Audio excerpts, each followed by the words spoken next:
देखो बेटा, आज हम लोग हमारा एक टॉपिक था, जैसे हमने सी आर सर्किट पढ़ा था ऐसे ही हम लोग अब पढ़ने जा रहे हैं एल आर सर्किट।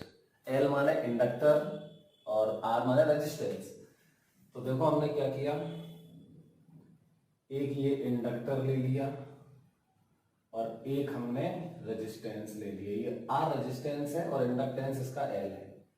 फिर ये एक स्विच लगाया, एक बैटरी जोड़ी, बैटरी का ईएमएफ ई मान लो या वी मान लो, जो मानना है वो मान सकते हैं। अब देखो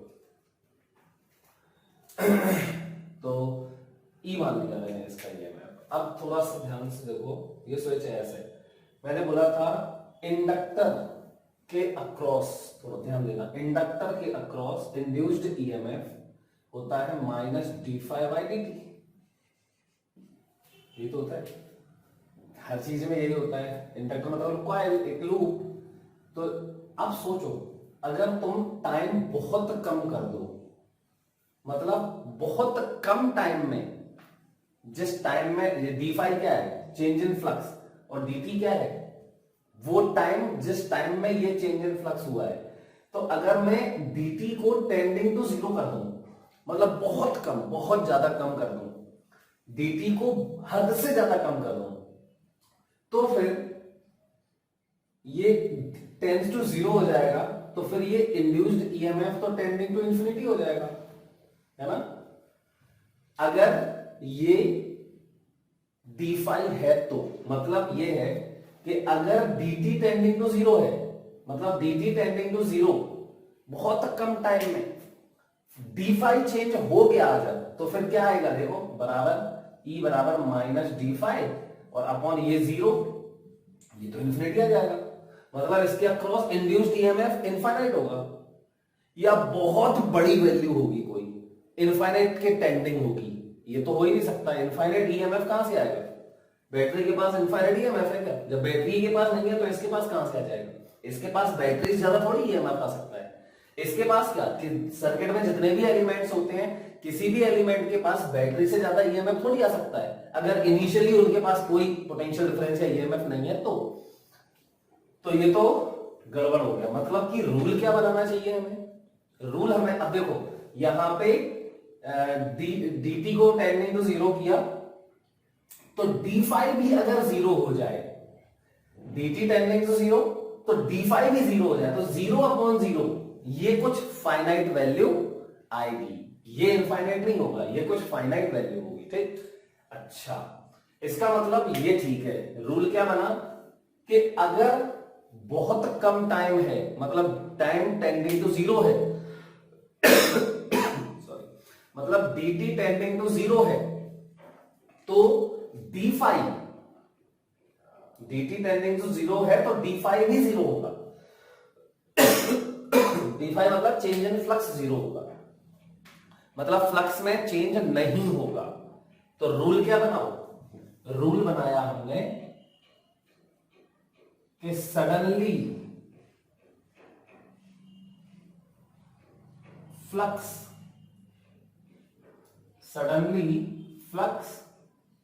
through an inductor can not change. ठीक, समझ गए?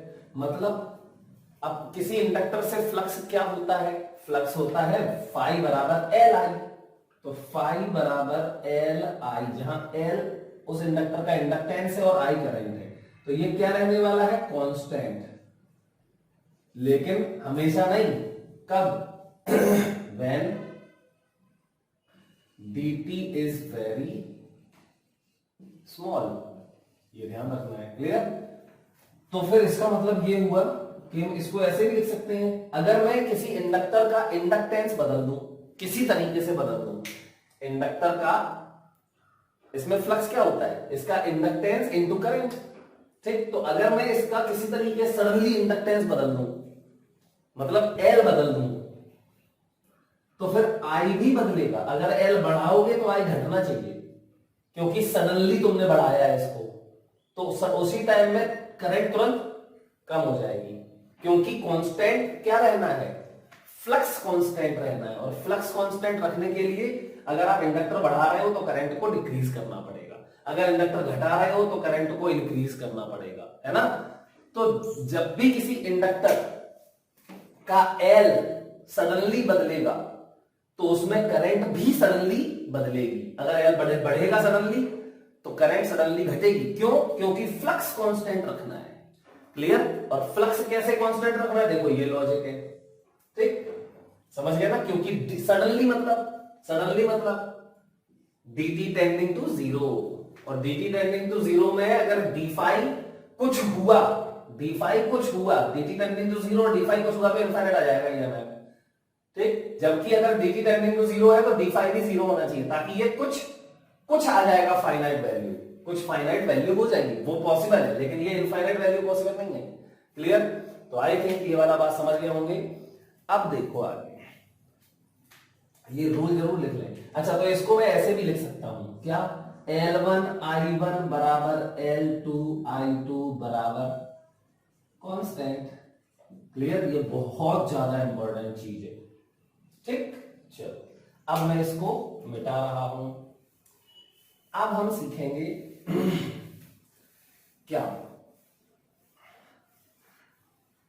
एलआर सर्किट के बारे में और ग्रोथ ऑफ करंट, ठीक। एलआर सर्किट में ग्रोथ ऑफ करंट, तो ये प्लस माइनस, बेटा देखो t बराबर 0 पर अभी देखो इसमें कोई करंट नहीं है, तो इसका फ्लक्स कितना होगा, 0। अभी फ्लक्स 0 है और मैंने अभी तुरंत इसको क्लोज कर दिया।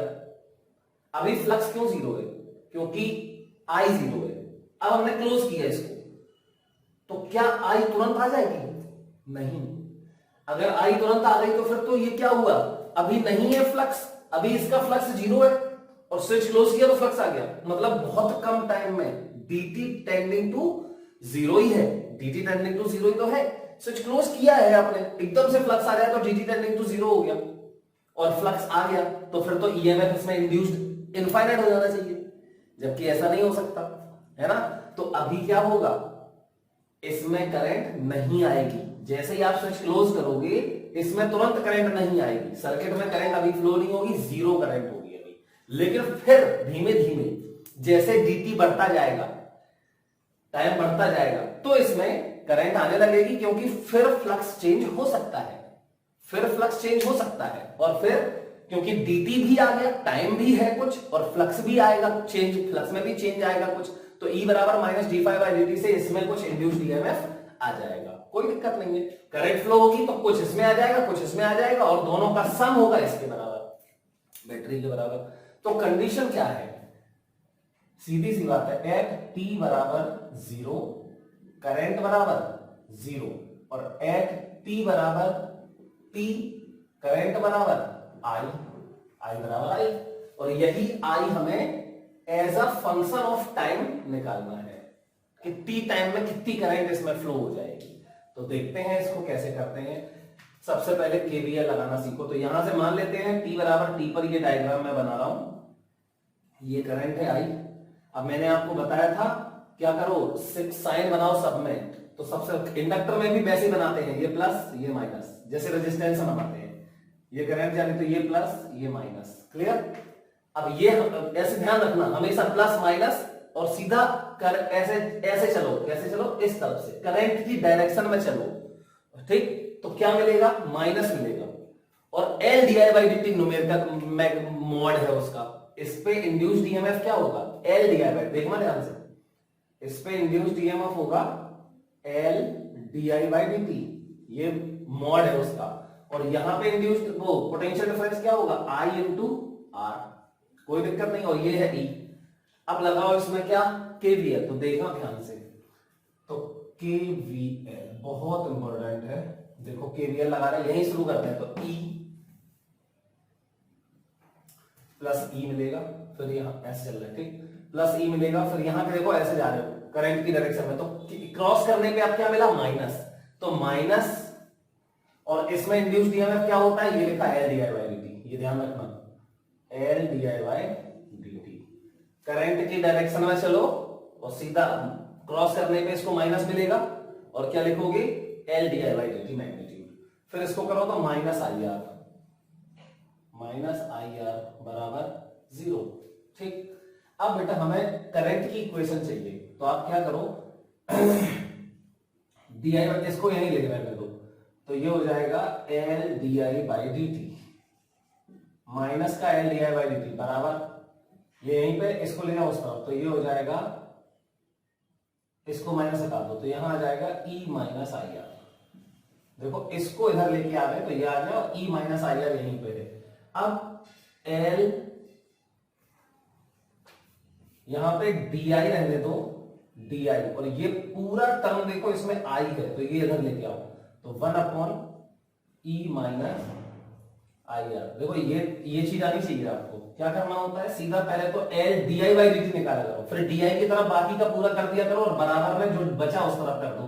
क्या बचा, डी टी और ये 1/L, यही तो बचा, बस इसको यहां पे डाल दिया, खत्म हो गया। तो क्या करना है, सिर्फ इंटीग्रेट करना है, तो इंटीग्रेशन इसका इंटीग्रेशन आई का और यहां टी का, तो टाइम का तो 0 टू टी और करंट का भी 0 टू आई, तो इसका आ जाएगा ln E minus I are, और यहां लिमिट आ जाएगी 0 टू आई बराबर, ये 1/L तो बाहर आ जाएगा, तो ये हो जाएगा t बाई एल। ठीक है, लेकिन यहां पे अभी पूरा नहीं हुआ ये अपॉन में, देखो इसका तो इंटीग्रेशन हो गया ये, और जो नीचे होता है उसका डिफरेंशिएशन करना होता है यहाँ पे, तो नीचे डिफरेंशिएशन करोगे तो e का डिफरेंशिएशन 0 कांस्टेंट है, माइनस आई का किसके रिस्पेक्ट में, आई के रिस्पेक्ट में 1, तो बचेगा r, तो माइनस का r बचेगा, तो माइनस r को इधर लेके आ जाओ, तो देखो ये इक्वेशन आ जाएगी हमारी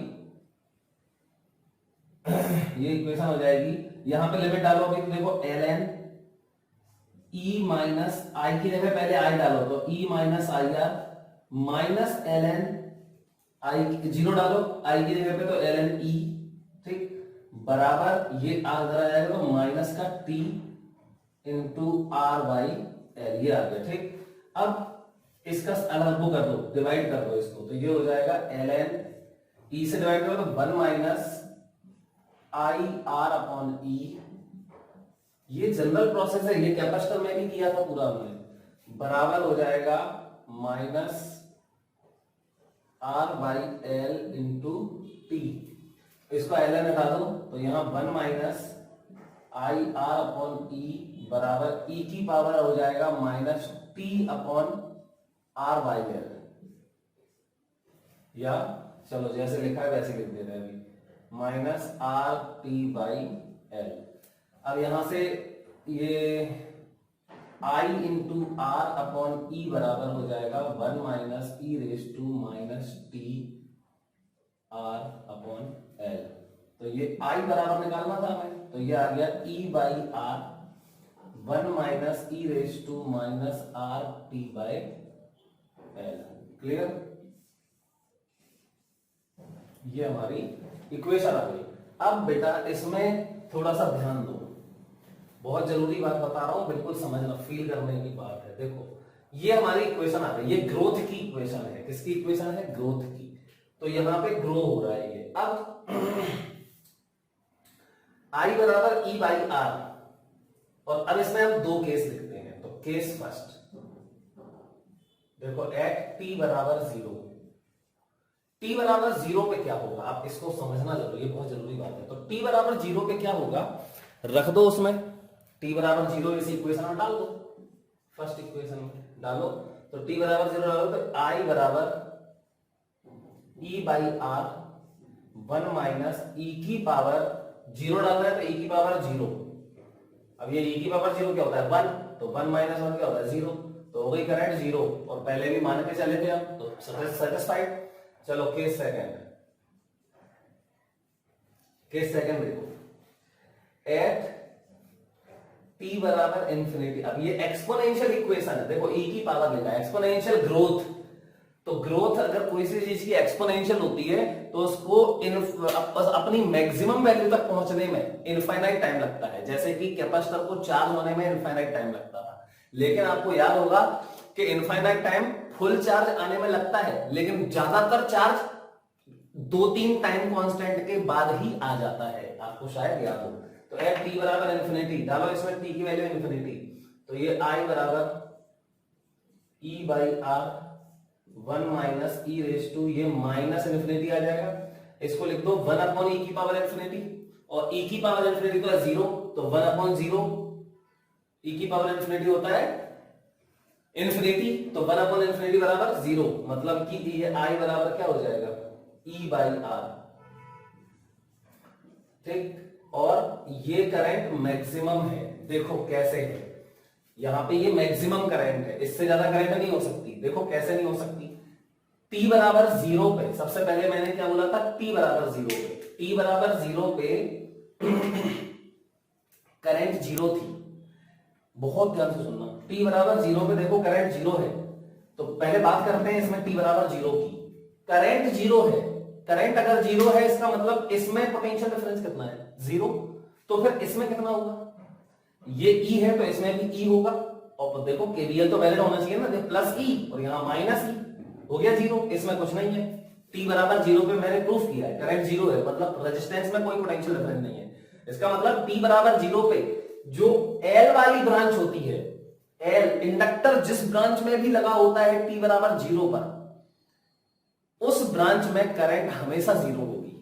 ठीक, LR ब्रांच है, इसमें करंट 0 है t बराबर 0 के, तो क्या करना है हमें, ध्यान रखो, पहला नोट, नोट नंबर 1, ये हम बता भी चुके हैं और कल ही मैंने डिस्कस किया भी था।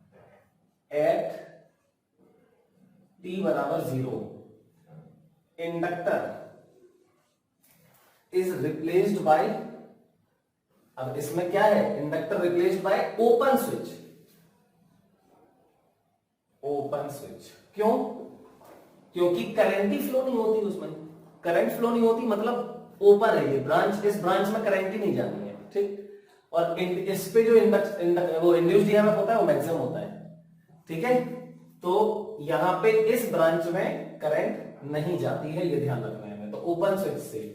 और एट t बराबर इंफिनिटी, अब t बराबर इंफिनिटी पे करंट हो गई, ये मैक्सिमम वैल्यू है करंट की, देखो इससे ज्यादा वैल्यू नहीं आ सकती। इस इक्वेशन को देखो, इस इक्वेशन में जैसे जैसे तुम t की वैल्यू बढ़ाओगे, t की वैल्यू बढ़ाओगे तो ये i की वैल्यू बढ़ेगी। अब t की वैल्यू कितनी बढ़ा सकते हो मैक्सिमम, इंफिनिटी, तो t की वैल्यू इंफिनिटी डाली तो ये हो गया 0, तो ये E बाई आर जो है वो मैक्सिमम करंट है, इसको बोलते हैं I not, I not maximum value, clear, of current.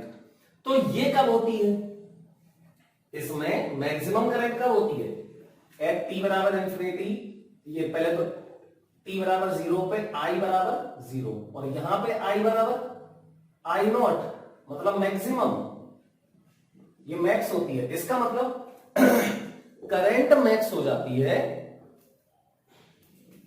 I max, so di by dt बराबर क्या हो जाएगा, 0 हो जाएगा, और di बाई dt अगर 0 हो गया तो इंडक्टर के अक्रॉस ईएमएफ 0 हो जाएगा, मतलब पोटेंशियल डिफरेंस 0 हो जाएगा, तो ये तो कंडक्टिंग वायर हो गया फिर तो, है ना।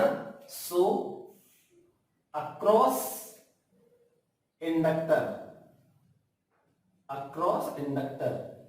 ईएमएफ बराबर 0, ठीक, पोटेंशियल डिफरेंस बराबर 0, so it is replaced by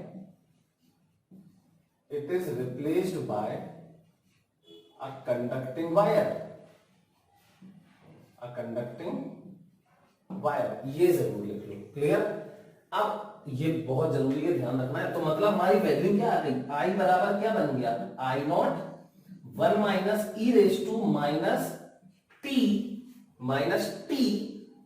अब आपको याद होगा e की पावर में कभी भी डायमेंशन वाली क्वांटिटी नहीं आती, डायमेंशन लेस क्वांटिटी आती है, तो अगर ये टाइम है तो इसमें नीचे जिसका भी डिवाइड होगा वो भी टाइम होगा, ठीक, टाइम से टाइम कैंसिल हो जाएगा, सेकंड से सेकंड कैंसिल हो जाएगा, तो नीचे क्या आएगा L अपॉन R, और यहां L अपॉन R जो है, याद करो वहां पे CR सर्किट का टाइम कांस्टेंट होता था C इंटू आर, लेकिन यहां पे होता है L अपॉन R, तो L अपॉन R क्या होता है, टाइम होता है, ठीक, टाइम कौन सा, टाइम कांस्टेंट बोलते हैं इसको, तो फाइनली हमारी इक्वेशन आ जाएगी आई बराबर I not 1 minus E raise to minus T by tau,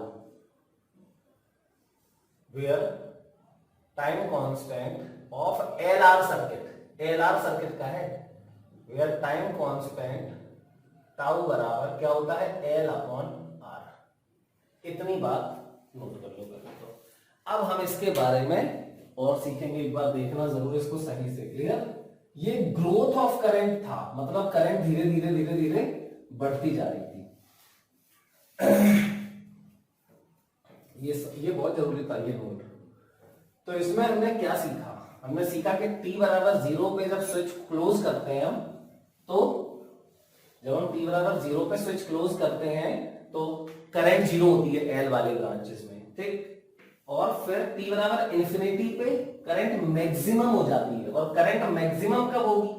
अब देखो यही डिस्कस करेंगे हम। इंफिनिटी पे करंट मैक्सिमम हो जाती है, करंट मैक्सिमम हो जाती है मतलब D I by D T 0 हो जाता है, मतलब इसके अक्रॉस ईएमएफ 0 हो जाता है, मतलब ये पूरा ईएमएफ यहां चला जाएगा, ठीक। तो पूरा ईएमएफ अगर यहां चला जाएगा तो इसके अक्रॉस पोटेंशियल डिफरेंस मैक्सिमम हो गया, तो फिर 100% करंट भी मैक्सिमम हो गई, ठीक। तो current maximum I into R जो है, अगर उसमें आई को मैक्सिमम कर दूं तो आई नॉट इंटू आर बराबर क्या हो जाएगा ई, आई नॉट इंटू आर बराबर हो जाएगा ई। इतना सिंपल है। ऐसा ही कैपेसिटर वाले में भी होता था, जस्ट उल्टा होता था उसमें एक्चुअली में, ठीक। तो t बराबर 0 पे और t बराबर इंफिनिटी पे ये कैसे काम करता है ये हमें आना ही चाहिए। चलो भैया, इतनी बात तो आई थिंक समझ गए होंगे आप लोग। अब हम लोग कुछ क्वेश्चंस करेंगे इसी पर बेस्ड।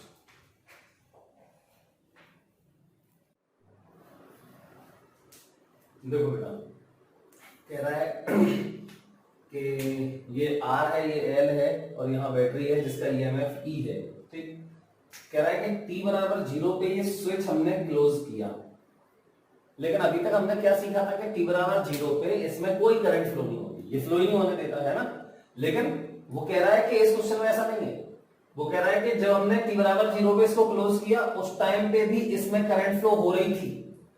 तो ये कैसे हो सकता है हमें नहीं पता, हो सकता है ऐसा कुछ हो, एक अंदाजा लगा लेते हैं। ऐसे करंट जा रही है तो हो सकता है क्या हुआ हो, यहाँ पे ऐसे कोई बैटरी लगी हो, लगा के और इसमें करंट ऐसे, देखो ये ओपन है अभी, इसको ओपन कर लो और इसमें बैटरी जुड़ी है तो यहां से करंट फ्लो हो रही होगी, इस बैटरी की वजह से यहाँ पे करंट आ गई होगी स्टेडी स्टेट में। स्टेडी स्टेट मतलब इन्फिनिटी टाइम पे जब करंट मैक्सिमम हो जाती है तो यहाँ मैक्सिमम करंट कुछ फ्लो हो रही होगी ये ऐसे सर्किट में, क्योंकि यहाँ पे ओपन है ये तो यहां से करंट यहाँ तो आएगी नहीं, ठीक। तो यहीं से में फ्लो हो रही है। अब हमने क्या किया, इस बैटरी को तुरंत हटाया, इससे t बराबर 0 पे इस बैटरी को हटा दिया और इसको जोड़ दिया, ठीक। तो t बराबर 0 पे इसमें करंट तो फ्लो हो रही थी ना आई नॉट, ये इस तरीके से किया होगा कुछ, ठीक। चलो बहुत बढ़िया। अब देखो तो कह रहा है कि ये है, अभी हमने क्या क्वेश्चन किया था, यही क्वेश्चन किया था कि t बराबर 0 पे इसको क्लोज किया और फिर करंट की इक्वेशन बताई थी। तो वो कह रहा है अभी भी करंट की ही इक्वेशन बताओ टाइम के फंक्शन में, बता देंगे। तो अब क्या करो, ये आई नॉट कितने पे है, t बराबर 0 पर है, तो यहां लिख लेते हैं, ठीक। एट t बराबर 0 i बराबर आई नॉट, एट t बराबर t i बराबर i, ठीक। अच्छा अब ये ध्यान रखना कि आई नॉट मैक्सिमम करंट नहीं है, वो जो हमने यहां पे लिख दिया था आई नॉट वो नहीं है, वो आई मैक्स वो नहीं है, ये तो ऐसा ही जनरल कोई वैल्यू है। अब मैंने देखो ये टाइम t बराबर t पे बनाया है इसको, तो t बराबर t पे बनाओ तो करंट फ्लो हो रही होगी कितनी, ये देखो आई जा रही, तो ये आई, ये प्लस ये माइनस, ये इंडक्टर में भी कुछ कोई डिफरेंस नहीं है, प्लस माइनस, क्लियर। और यहां से ये केवीएल लगा दो, केवीएल लगा दो। तो केवीएल लगाओगे, देखो हम इस क्वेश्चन को बहुत शॉर्ट में भी कर सकते हैं और इसको डिराइव भी कर सकते हैं, ठीक। तो कुछ नहीं है, सिंपल सा है, तो ऐसे कर लेते हैं, ठीक। होगा क्या इसमें, ग्रोथ ही तो होना है करंट का। देखो पहले मैं तुम्हें डिराइव करके दिखाता हूं, फिर शॉर्ट में एक ही लाइन में कर दूंगा। तो क्या हो जाएगा, इससे करंट जा रही है आई टी टाइम पे, केवीएल लगाया हमने, तो यहां से चले तो प्लस ई, फिर ई मिला, तो माइनस का आई इंटू आर मिला, और फिर यहां चले तो माइनस का, देखो इसको क्रॉस किया तो माइनस मिलेगा, और फिर क्या L D I by D T, L D I by D T, और बराबर क्या 0, खत्म। अब देखो फिर पूरा वही प्रोसेस है, ठीक, क्या करो अब, L D I by D T को इस तरफ लेके तो यहीं पर रखो, तो ये हो जाएगा L D I by D T, ये L D I by D T इस तरफ लेके आ गए, बराबर यहां क्या बचा ई माइनस आई आर, सब कुछ वही है, सिर्फ लिमिट बदलनी है। dt को उधर ले जाओ, तो देखो 1 upon E minus I are into D I बराबर ई माइनस आई आर बराबर 1 upon L into D T. क्या करना है, इंटीग्रेशन, टाइम की लिमिट 0 से t, इसमें करंट की लिमिट अब 0 से i नहीं है, i नॉट से i है, i नॉट से i, खत्म। इसको सॉल्व कर दो, तो इसको सॉल्व कर दो तो देखो ये ln e minus I are और लिमिट आई नॉट से i, और अपॉन में आ जाएगा इसका डिफरेंशिएशन मतलब माइनस का r, तो बराबर ये आ जाएगा t अपॉन l, ठीक।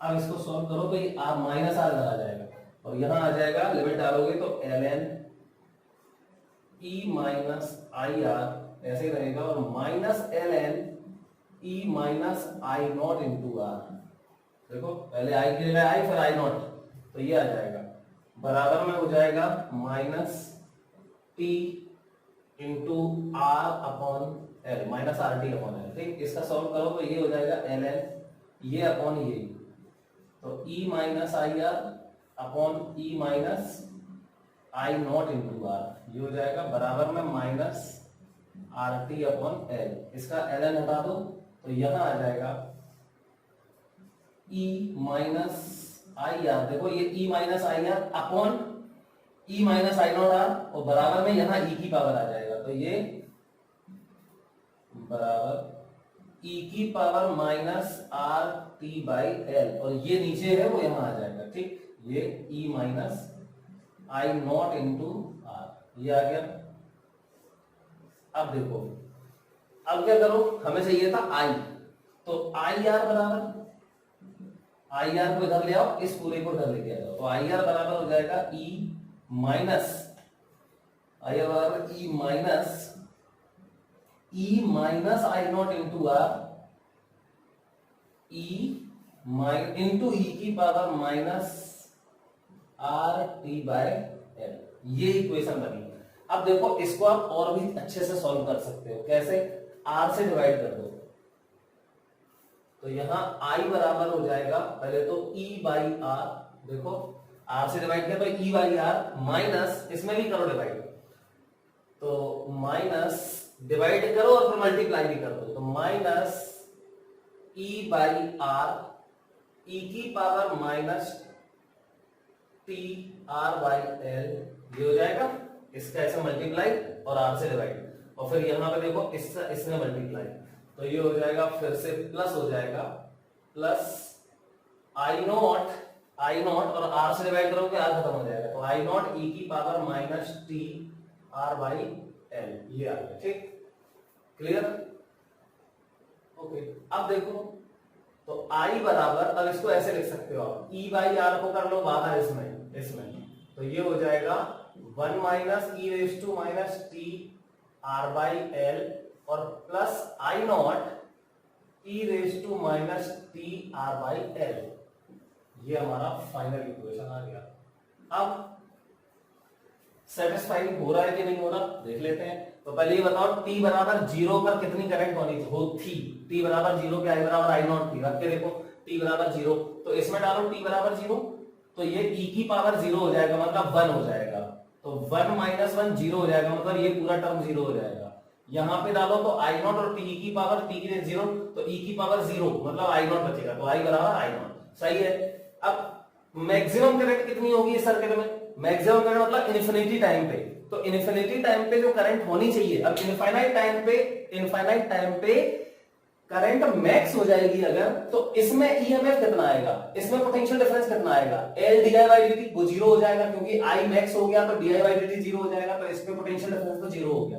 मतलब इसका जो ई है वो इस पे आ जाए, सॉरी सॉरी सॉरी इस पे इंडक्टर की बात कर रहा था मैं। तो इंडक्टर पे पोटेंशियल डिफरेंस तो हो जाएगा क्या, जीरो, क्योंकि D by D T zero हो जाएगा। और रेजिस्टेंस में इसका पूरा ईएमएफ यहां आ जाएगा, मतलब इसमें करंट हो जाएगी मैक्सिमम आई नॉट, मतलब आई मैक्स बराबर E by R, E by R. तो क्या आएगी इससे देखते हैं, टी बराबर इंफिनिटी डालो, तो टी बराबर इंफिनिटी अगर तुम डालोगे इसमें तो ई की पावर माइनस इंफिनिटी, ई की पावर माइनस इंफिनिटी मतलब 1 अपॉन ई की पावर इंफिनिटी, और नीचे ई की पावर इंफिनिटी इंफिनिटी, तो 1 अपॉन इंफिनिटी जीरो, तो ये हो जाएगा जीरो, ये भी हो जाएगा जीरो, मतलब ये वाला टर्म हो गया जीरो, ये वाला टर्म भी हो गया जीरो, तो बचा क्या, आई बराबर ई बाई आर, और ये आई मैक्स होगा। मतलब ये इक्वेशन हमारी 100% ट्रू है। क्लियर? अब देखो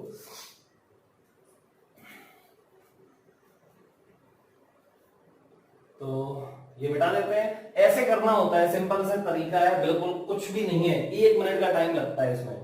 तो आई होप आप लोग ये जरूर कर सकते हैं। देखो बेटा कह रहा है एन इंडक्टेंस L, तो ये हो गया L एंड रेजिस्टेंस R, जो सीरीज कनेक्टेड है, ये सीरीज में कनेक्टेड है, battery EMF E, switch S close किया, करंट फ्लो हो गई, टी टाइम पे करंट है I, और हम जानते हैं I की इक्वेशन, ग्रोथ ऑफ करंट होगा तो I बराबर अभी डिराइव किया था, ये E है तो I बराबर I मैक्स, और I मैक्स क्या होता है, इन्फिनिटी टाइम पे होता है, कितना होता है, E बाई आर, क्योंकि इन्फिनिटी टाइम पे पूरा ईएमएफ इस पे आ जाता है, क्योंकि इन्फिनिटी टाइम पे करंट मैक्सिमम हो जाती है तो D by D T zero हो जाता है, तो इस पे induced EMF L D by D T zero हो जाता है। क्लियर? तो आई बराबर E by R 1 minus E raise to minus T upon tau, और टाउ होता है L upon R, tau t upon tau, और टाउ की जगह पे एल अपॉन आर, तो आर जाएगा ऊपर। ठीक, अभी मैंने टाउ की डेफिनेशन नहीं बताई, मुझे ध्यान भूल गया, अभी मैं बताता हूँ डेफिनेशन। ठीक, चलो इसी इक्वेशन में क्या दिक्कत है, ये टी और ये नीचे एल अपॉन आर जो है वो टाउ है, ये आर लिखा हुआ है। ठीक, तो एल अपॉन आर क्या है, टाउ, अरे ये टी टाइम है, एल अपॉन आर भी टाइम होगा कि नहीं, एल आर को नीचे लेके आओ, एल अपॉन आर भी टाइम होगा, तो कितना टाइम होगा, तो मान लेते हैं कि ये जो एल अपॉन आर है वो टाइम कांस्टेंट है और इसी टाइम के बराबर है, तो वही करंट निकालते थे, आई बराबर I not 1 minus E raise to minus 1, तो 1 अपॉन ई आता था, याद करो, वो पूरा कैपेसिटर में टाइम कांस्टेंट डिफाइन किया था, वही सेम टू सेम है। चलो देखेंगे अभी, तो पहले ये देखते हैं। तो इसमें आई बराबर ये हो गया, अब वो कह क्या रहा है मुझसे, देखो कह क्या रहा है कि यहाँ पे जैसे जैसे धीमे धीमे क्या होता है, करंट बढ़ती है ना, करंट बढ़ती है तो इंडक्टर के भीतर मैग्नेटिक फील्ड भी बढ़ेगा, और मैग्नेटिक फील्ड बढ़ेगा तो इसमें एनर्जी स्टोर भी बढ़ेगी, है ना, मतलब एनर्जी स्टोर धीरे धीरे बढ़ती जा रही है। तो वो कह रहा है कि फाइंड द मैक्सिमम रेट, मतलब कब, पहले तो ये पता करो कि कब इसमें जो एनर्जी स्टोर होने का, एनर्जी बढ़ने का रेट है, एनर्जी स्टोर का रेट, फिर से देख लो, find the maximum rate at which energy is stored, मतलब एनर्जी मैक्सिमम नहीं, एनर्जी के बढ़ने का rate, find the maximum rate at which energy is stored, energy store होने का जो रेट है, मतलब एनर्जी पर सेकेंड, वो कब मैक्सिमम है और वो कितना है। तो बहुत सिंपल है, पहले हम निकाले एनर्जी स्टोर होने का रेट निकाले पहले, तो उसको हम जीरो करें, डेरिवेटिव जीरो करें, सॉरी उसका फर्स्ट डेरिवेटिव जीरो करें, तो हमें कंडीशन मिलेगी कि एनर्जी स्टोर होने का रेट कब मैक्सिमम होगा, और वो एनर्जी स्टोर होने के रेट वाली इक्वेशन में डाल दोगे तो एनर्जी स्टोर होने का रेट का मैक्सिमम वैल्यू मिल जाएगा। तो हम क्या करें इसमें, सबसे पहले तो हमें कह रहा है मैग्नेटिक फील्ड में energy is stored in the magnetic field, अब मैग्नेटिक फील्ड में कहां, इसी इंडक्टर में ही तो स्टोर होती है, तो हम जानते हैं एनर्जी स्टोर्ड इन इंडक्टर या इन मैग्नेटिक फील्ड, तो U बराबर क्या होता है भैया, हाफ एल आई स्क्वायर, ये प्रूव कर चुके हैं। कब, ये इंस्टेंटेनियस वैल्यू होती है, अगर इस टाइम पे आई करंट है तो इसमें एनर्जी स्टोर होगी हाफ एल आई स्क्वायर, कल बताया था, तो U बराबर हाफ एल आई स्क्वायर, आई की वैल्यू ये लिखी है, डाल दो इसमें, तो U बराबर हो जाएगा हाफ एल, आई की वैल्यू वो रखी है, तो ये हो जाएगा देखो E square upon R square, और यहां आ जाएगा 1 minus E raise to minus T R upon L का होल स्क्वायर। ठीक, ये हो गया एनर्जी स्टोर। अब हमें चाहिए एनर्जी स्टोर होने का रेट, तो पहले रेट निकाल लेते हैं। तो रेट ऑफ एनर्जी स्टोर, इसको हम P बोल देते हैं। ठीक, तो P बराबर हो जाएगा du बाई dt। रेट निकाला है तो du बाई dt। तो देखो इसमें ये सब बाहर आएगा, L ई स्क्वायर अपॉन 2r स्क्वायर। इसको डिफरेंशिएट करोगे तो इसको पूरा x मान लो, तो x की पावर 2, तो 2 आगे आ जाएगा और 1 minus E raise to minus T R upon L whole power n आगे, पावर में n माइनस 1, तो 2 माइनस 1 वो 1 बचेगा, फिर इनटू इसको तुमने x माना, इसका डिफरेंशिएशन करो यहाँ पे, तो इसका डिफरेंशिएशन हो जाएगा 1 का 0 माइनस e की पावर माइनस इसका यही रहेगा e की power minus T R upon L और इनटू फिर minus T R upon L का करोगे तो ये आएगा माइनस आर अपॉन एल, क्योंकि t का हो जाएगा 1। तो ये आ गया इसका डिफरेंशिएशन। तो मतलब पावर मतलब रेट ऑफ एनर्जी स्टोर्ड, ये आ जाएगा 2 से देखो 2 खत्म, तो L E square upon R square और ब्रैकेट में, और यहाँ पे r अपॉन एल है तो ये r खत्म हो जाएगा ये, और l है तो l खत्म हो जाएगा ये, तो ये हो जाएगा E square upon R. Clear, E square upon R खत्म है, देखो 2 से तो यहाँ 2 खत्म हो गया, l से ये l खत्म हो जाएगा, r से ये r खत्म, स्क्वायर खत्म हो जाएगा, तो ई स्क्वायर अपॉन आर बचेगा। ये माइनस है, ये बाहर आ जाएगा, तो ये माइनस आ गया, और e की power minus T R upon L यहीं पे लिख दो, e की power minus T R upon L ये बचेगा, और ये पूरा 1 माइनस इतना बचेगा, 1 minus E raise to minus T R upon L, ये आ गया पावर। क्लियर, अब हम क्या करें, ये फर्स्ट इक्वेशन हो गई, चलो ये फर्स्ट ये सेकेंड। हमसे कह रहा था कि पावर मतलब रेट ऑफ एनर्जी स्टोर्ड का मैक्सिमम होगा, तो इसको पहले 0 करो। पावर मतलब rate of find the maximum rate at which energy stored, मतलब एनर्जी स्टोर का रेट मैक्सिमम करना है, तो हमें अगर जिस चीज को मैक्सिमम करना है उसका डेरिवेटिव 0 करते हैं। मतलब आप क्या करो, इसका डेरिवेटिव करो, वो 0 होना चाहिए। ये रेट है, अब ये मैक्सिमम कब होगा, जब इसका रेट 0 होगा। ठीक, तो क्या करोगे, ये रेट ऑफ एनर्जी स्टोर्ड, ये मैक्सिमम चाहिए हमें, तो rate of energy for maximum P, for maximum P क्या हो जाएगा, dP बाय dt बराबर 0 करो 0, तो ये आ जाएगा 0 बराबर, ये सब 0 हो जाएगा। देखो अरे ये 0 है, अरे यहां 0 करोगे तो ये सब इस तरफ आके 0 हो जाएगा, समझ गए।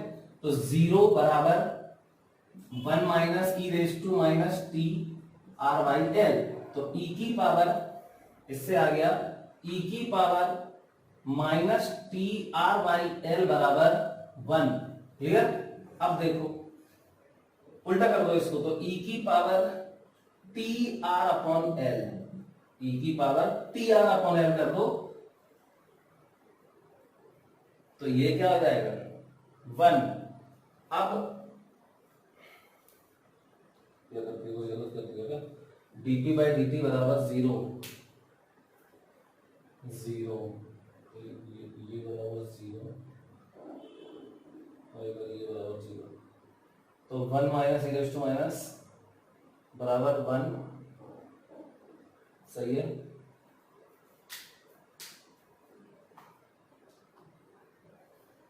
बिल्कुल सही है, क्लियर है, ओके। तो इससे वैल्यू आ जाएगी तुम्हारी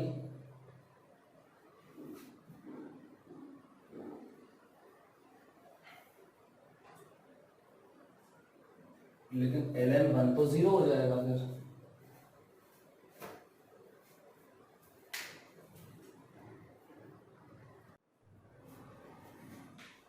देखो बेटा फॉर मैक्सिमम P मैंने ये P को ही 0 कर दिया यहाँ पे, dP बाई dt को 0 करना है ना, सॉरी ध्यान नहीं रहा। अब देखो तो dP बाई dt बराबर 0, तो चलो 0 बराबर, ये छोड़ो यार, dp बाय dt बराबर 0, यही तो करना है। तो पहले हम dp बाय dt निकाल लेते हैं, ठीक। तो देखो dp बाय dt कितना आएगा, तो minus E square upon R, और ये e की पावर माइनस इसका अंदर मल्टीप्लाई कर दो। तो पहले मैं अभी भी p ही लिख रहा हूं, एक बार और से p लिख लेते हैं, ठीक। ई स्क्वायर अपॉन आर बाहर, इसका अंदर मल्टीप्लाई कर दो, तो ये बन जाएगा e की power minus T R upon L minus E की पावर, देखो ये और ये मल्टीप्लाई करोगे तो स्क्वायर हो जाएगा, मतलब ई की power minus 2t R upon L. अब थोड़ी बहुत अगर कैलकुलेशन मिस्टेक हो तो चेक कर देना, ठीक। तो ये हो गया p। अब निकालो dp बाय dt। तो चलो यहां पे कर देते हैं हम dp बाय dt। तो करो dp बाय dt, तो minus E square upon R, तो ये बाहर ही रहने वाला है, इसका तो कांस्टेंट है ये। इसका करो डिफरेंशिएशन, तो e की पावर हो जाएगा minus T R by L और इनटू ब्रैकेट, इसका तो यही आ जाएगा, और फिर minus T R upon L करोगे तो माइनस का आर अपॉन एल आएगा, ठीक। चलो फिर माइनस इसका करो, तो ये e की power minus 2t R by L, और फिर इनटू में इसका करोगे तो माइनस का 2 आर बाई एल, ये हो गया, ठीक। तो ये dp बाई dt बराबर, देखो अब इसमें से बाहर कर लो तो माइनस आर बाई एल, और ये माइनस आर बाई एल बाहर कर लो तो ये प्लस हो जाएगा, तो प्लस ई स्क्वायर आर से आर कैंसिल हो जाएगा, तो बाई एल बचेगा, आर से आर कैंसिल हो जाएगा, और अंदर आ जाएगा e की power minus T R by L, और ये माइनस e की पावर मतलब 2 टाइम्स e की power minus 2t R by L, ये बचेगा, ठीक। क्लियर। चलो अब इसको जीरो कर दो, तो ये जीरो बराबर, अब ये वाला कर रहे हैं, ठीक, फॉर पी मैक्स। तो dp ये जीरो बराबर E square by L e की power minus T R by L minus 2 e की power minus 2t R by L, ये तो हो गया, ये पूरा जीरो हो जाएगा। तो इस तरफ देखो क्या बचेगा, ये इस तरफ लेके आ जाओ, तो ये 2 ई की पावर, ये तो जीरो तरफ चला जाएगा, minus 2t R by L बराबर हो जाएगा e की power minus T R by L. Clear. अब देखो तो ये हो जाएगा 2 बराबर e की power minus T R by L, और ये नीचे आएगा e की power minus 2t R by L, फिर ये ऊपर जाएगा तो प्लस हो जाएगा, और प्लस और ये माइनस मतलब ये बचेगा T R by L. Clear. Plus का, तो इसका टी आर बाई एल हटा दो, मतलब e की पावर हटा दो, तो ये t into R by L बराबर हो जाएगा, यहाँ ln2 आ जाएगा, e की पावर यहाँ ये हटाओगे तो ln2 आ जाएगा। अब इसको t बराबर हो गया l अपॉन आर और ln2, मतलब इतने टाइम पर, ये जो टाइम है इस टाइम पर p मैक्स होगा। अब कितना होगा p मैक्स, तो put this time in equation 2 to get p max। इस टाइम पे होगा, इसमें एनर्जी स्टोर होने का रेट मैक्सिमम इतने टाइम पे होगा, वो कितना होगा रेट, तो इसमें डाल दो तो आ जाएगा। आई थिंक ये बात 100% सभी लोग समझ गए होंगे।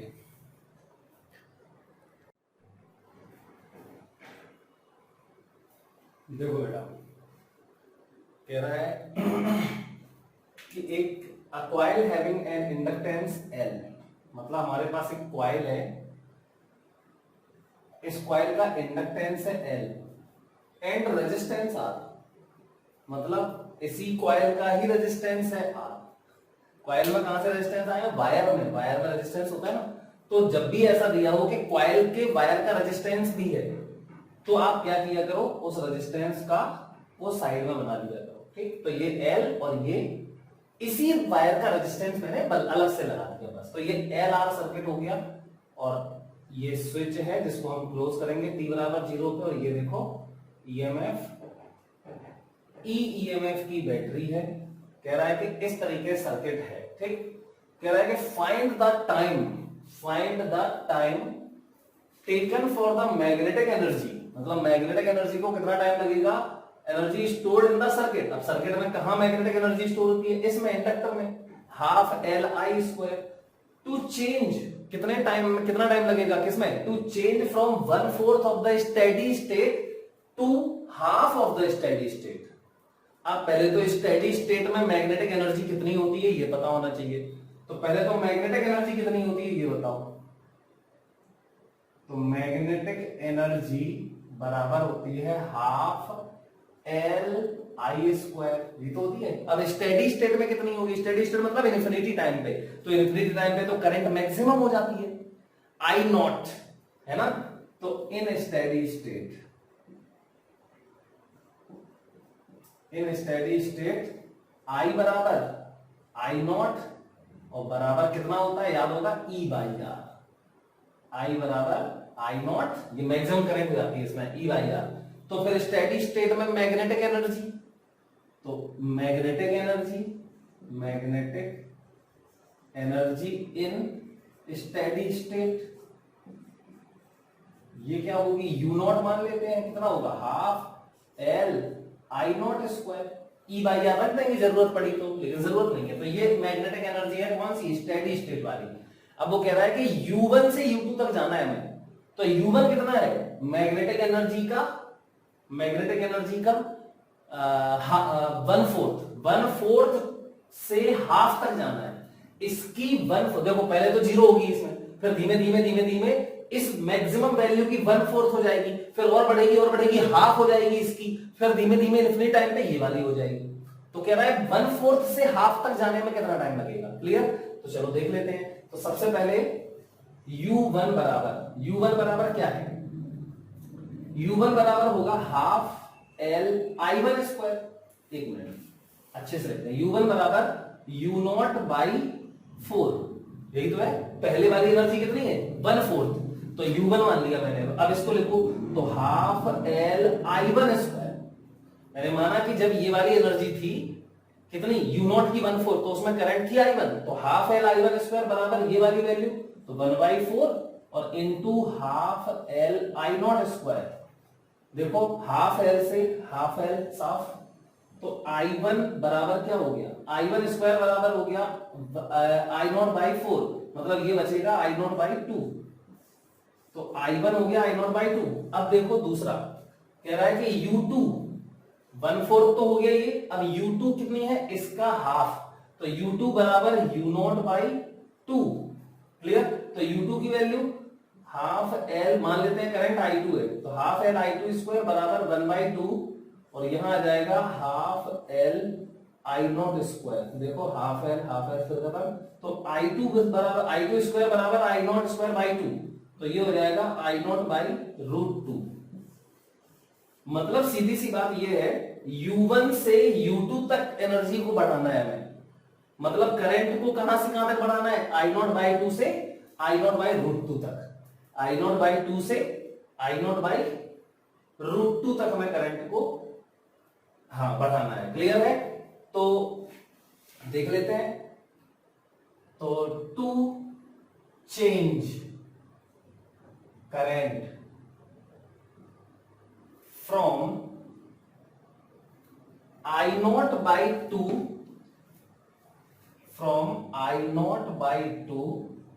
to I0/√2 time delta t बराबर क्या, यही तो क्वेश्चन पूछा है, टाइम पूछ रहा है, तो कोई दिक्कत नहीं है, आराम से कर सकते हैं इसको सॉल्व। हमें पता है आई का फॉर्मूला क्या होता है, तो आई बराबर होता है I0, ग्रोथ हो रही ना, तो आई बराबर I0 1 - e⁻t/τ। टाउ की जगह वही L/R है, ध्यान रखना, ठीक। तो ये हो गया। अब आई की जगह पे पहले क्या रखो, आई की जगह पहले रखो आप ये I0/2, तो रख दो। तो यहां I0/2 बराबर I0 1 - e⁻t/τ। क्लियर, तो I0 से I0 खत्म, 1/2 मतलब e⁻t/τ, e⁻t/τ। यहां 1/2 बराबर 1 - 3 है, बराबर 1/2 बचेगा, ठीक। तो फिर ये T1 मान लो बेटा इसको, ये T1 टाइम पे हुआ होगा, ठीक, T1। तो ये हो जाएगा T1, तो e की पावर, हाँ अब e की पावर t1 अपॉन टाउ बराबर 2, ठीक, तो t1 अपॉन टाउ बराबर ln2, तो फिर t1 बराबर ln2 और ये टाउ यहां चला जाएगा, तो ये तो हो गया t1। अब आ जाओ, देखो ये 0 से t1 टाइम लगा इसमें, अब 0 से स्टार्टिंग से होता है पूरा, ये 0 से t2 टाइम में कितना वो लगेगा, मतलब यहां तक करंट पहुंचानी है, तो 0 से t2 टाइम हो जाएगा ये, क्लियर। तो देखो क्या आ जाएगा, तो फिर से यही इक्वेशन में लिख रहा हूं, I बराबर I not 1 minus E raise to minus T upon tau, देखना ध्यान से, तो I की जगह पे अब मैं लिख रहा हूं I नॉट बाई रूट 2, ये ठीक, सॉरी ये वाली I नॉट बाई रूट 2 बराबर I not 1 minus E raise to minus T2 upon tau, लेकिन ध्यान रखो ये T2 क्या है, 0 से यहां तक पहुंचने में लगा टाइम, और ये क्या है, 0 से ये T1 क्या है, 0 से I नॉट बाई 2 तक पहुंचने में लगा टाइम, और ये क्या है T2, 0 से I नॉट बाई रूट 2 तक पहुंचने में लगा टाइम। तो वो क्या पूछ रहा है, I बाई 2 से यहां तक का टाइम, तो हम क्या लिखेंगे T1 माइनस T2, क्लियर। हाँ तो ये I नॉट 1 बाई रूट 2 हो जाएगा, तो 1 माइनस मतलब कि E raise to minus T by tau बराबर हो जाएगा 1 माइनस 1 बाय रूट 2, क्लियर, ये हो जाएगा। तो e की पावर, इसका एलसीएम ले लो, इसका एलसीएम लोगे तो ये रूट 2 हो जाएगा, और यहां रूट 2 माइनस 1 हो जाएगा, ठीक है, और इसका रेशनलाइजेशन कर दो, तो रेशनलाइजेशन करोगे तो ऊपर नीचे नहीं, बस ठीक है ऐसे रहने दो इसको। अब इसका e की पावर ये माइनस t2 अपॉन टाउ है, t2, तो e की पावर t2 अपॉन टाउ बराबर क्या हो जाएगा, e की power t2 upon tau, plus में आ जाएगा उल्टा हो जाएगा, तो रूट 2 अपॉन रूट 2 माइनस 1 ये हो जाएगा, तो फिर t2 अपॉन टाउ क्या हो जाएगा, तो t2 अपॉन टाउ बराबर इस तरफ ln, तो ln रूट 2 माइनस ln ये पूरा, तो ln रूट 2 माइनस 1 ये आ जाएगा, ठीक, समझ में आ गई होगी बात, ln रूट 2, हाँ क्लियर है। तो अब t2 अपॉन टाउ, तो t2 बराबर कितना आ जाएगा, अब इसको देखो थोड़ा सॉल्व करो, तो रूट 2 को देखो 2 की पावर 1 बाई 2, तो वो आगे आ जाएगा पावर, ठीक, तो इसमें हो जाएगा तुम्हारा t2 की वैल्यू आ जाएगी टाउ इंटू इसको सॉल्व करो तो 1 बाई 2 आगे ln 2 minus ln root 2 minus 1, खत्म। अब क्या करो, ये तो t2 आ गया हमारा, अब वो तो पूछ रहा है टाइम कितना लगेगा, तो टाइम डेल्टा t ये पूछ रहा है, तो डेल्टा t बराबर t1 माइनस t2, बस t1 ये है, t2 ये है, सब्ट्रैक्ट कर दो आपका आंसर आ जाएगा, ओके।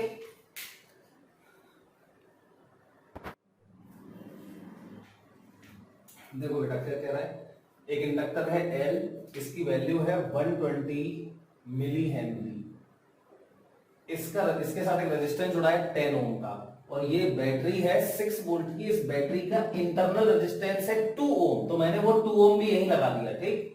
अब 10 और 2 इससे कोई फर्क तो नहीं पड़ेगा, सीरीज में ही है, तो ये हो जाएगा 12 ओम, समझ गए, मैंने इसका 2 ओम और यहाँ 10 दोनों को सीरीज में जोड़ दिया, 12 ओम हो गया, चलो बात खत्म हो गई, क्लियर। ये हो गया R और ये हो गया L। अब वो कह रहा है कि find the charge, circuit complete कर दिया, वही स्विच जुड़ा होगा, यहाँ पे स्विच को क्लोज कर दिया। अब वो कह रहा है find the charge that will flow through the inductor in 20 millisecond, तो टाइम कितना दिया है हमें 20 मिली सेकेंड में चार्ज बताओ, तो Q बताना है और टाइम कितना है 20 मिली सेकेंड, मतलब 20 इंटू 10⁻³ सेकेंड। तो सबसे पहले तो ये बताओ सर्किट में करंट कितनी होगी, तो करंट होगी I बराबर I not 1 minus e⁻t by tau, growth of current. तो I बराबर, अब ये बताओ I नॉट कब होता है, I नॉट स्टेडी स्टेट में, मतलब इन्फिनिटी टाइम पे इसमें ईएमएफ जीरो होता है, याद है ना, क्योंकि D I by D T zero होता है, क्योंकि करंट मैक्सिमम हो चुकी होती है।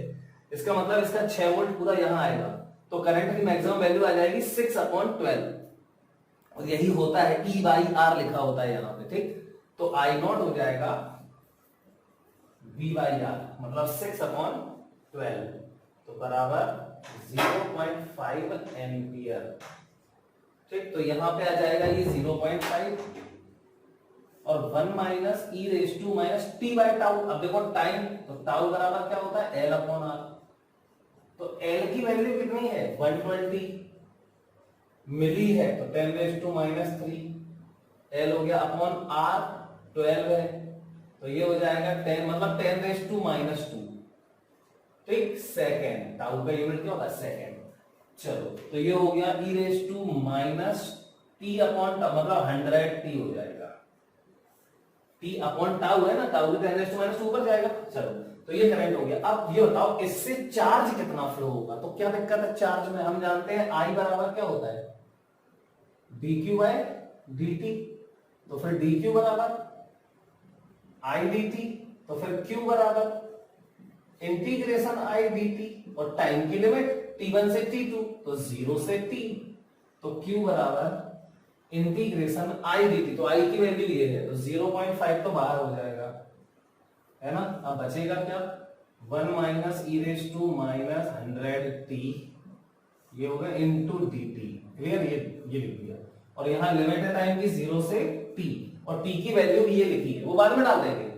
तो q बराबर हो जाएगा 0.5, इसका 1 dt तो t आएगा, तो यहाँ पे तो t बच जाएगा, माइनस ये e⁻−100t का यही रहेगा, और फिर इंटू -100t करोगे तो यहाँ +100 हो जाएगा, ठीक, इंटू 100, माइनस का 100 आएगा ना, तो ये हो जाएगा। अब लिमिट डालनी है अभी इसमें कितनी 0 से t डालो, तो क्या यही आएगा, इसमें क्या फर्क पड़ेगा, यही तो आ जाएगा, तो यही आ गया, ठीक।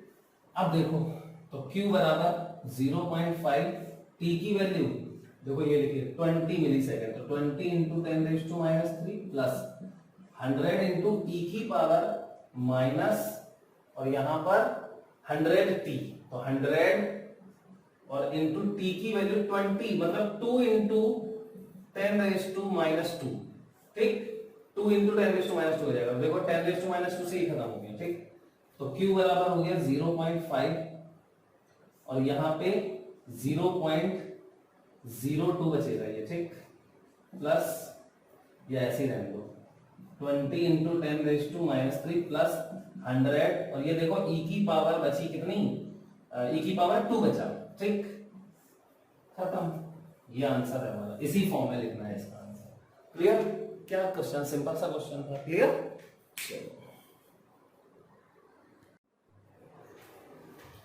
देखो बेटा ये क्वेश्चन है, ध्यान से देखो इसको।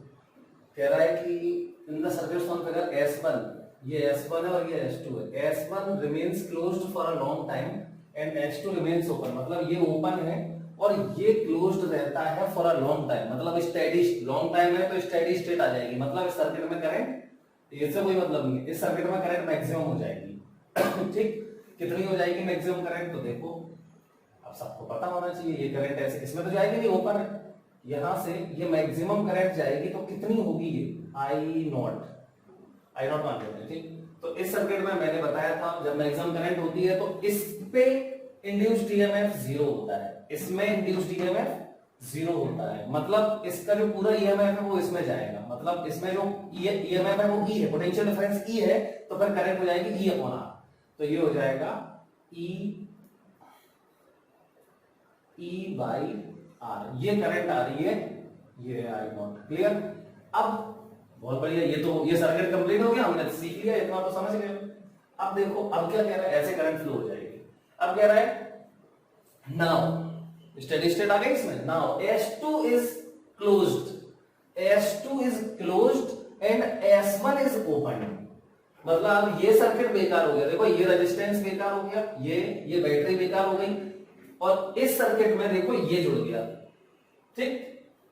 तो S1 is open, find out di/dt, और उसने ये I बना के दिया है, ये I उसने हमें बना के दिया है। अब देखो ध्यान से, कह रहा है find out di/dt just after that moment, तो मैंने पहले तो ये I हटा दिया, ये I हटा दिया, क्लियर।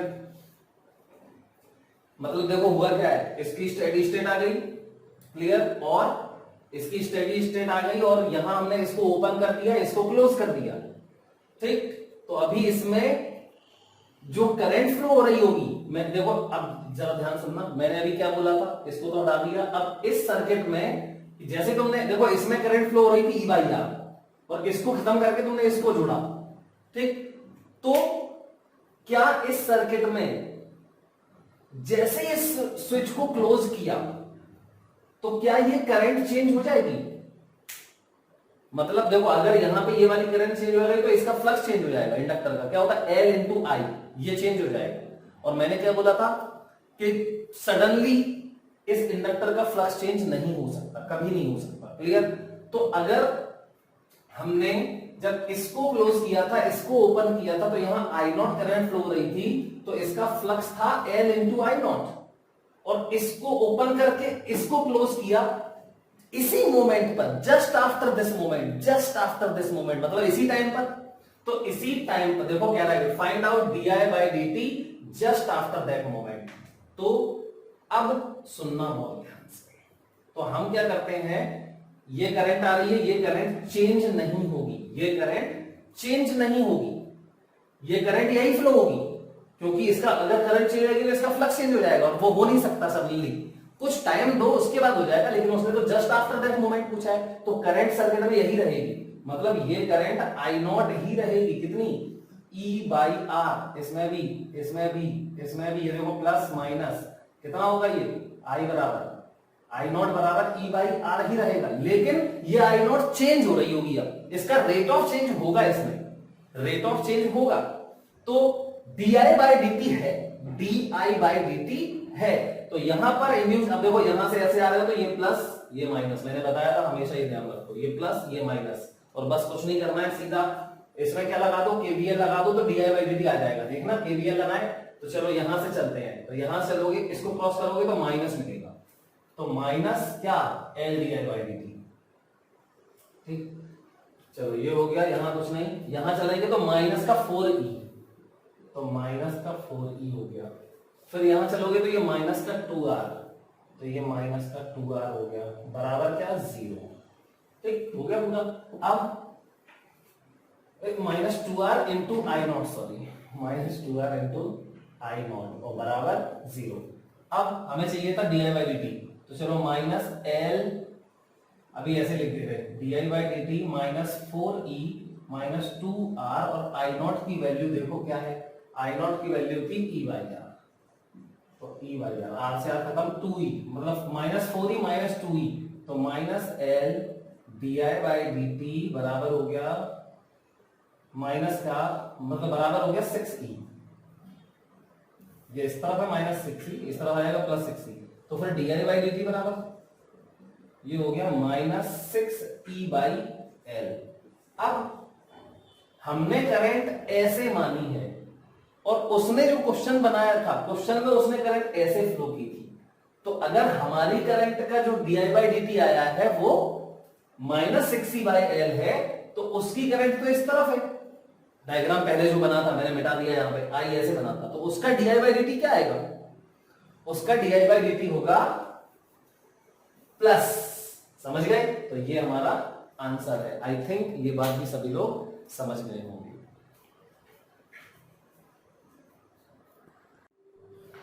देखो बेटा, कह रहा है कि ये सर्किट बनाया हमने, EMF E की बैटरी जुड़ी है, यहाँ पे स्विच है ये S, और t बराबर 0 पे इसको क्लोज किया गया है, ठीक।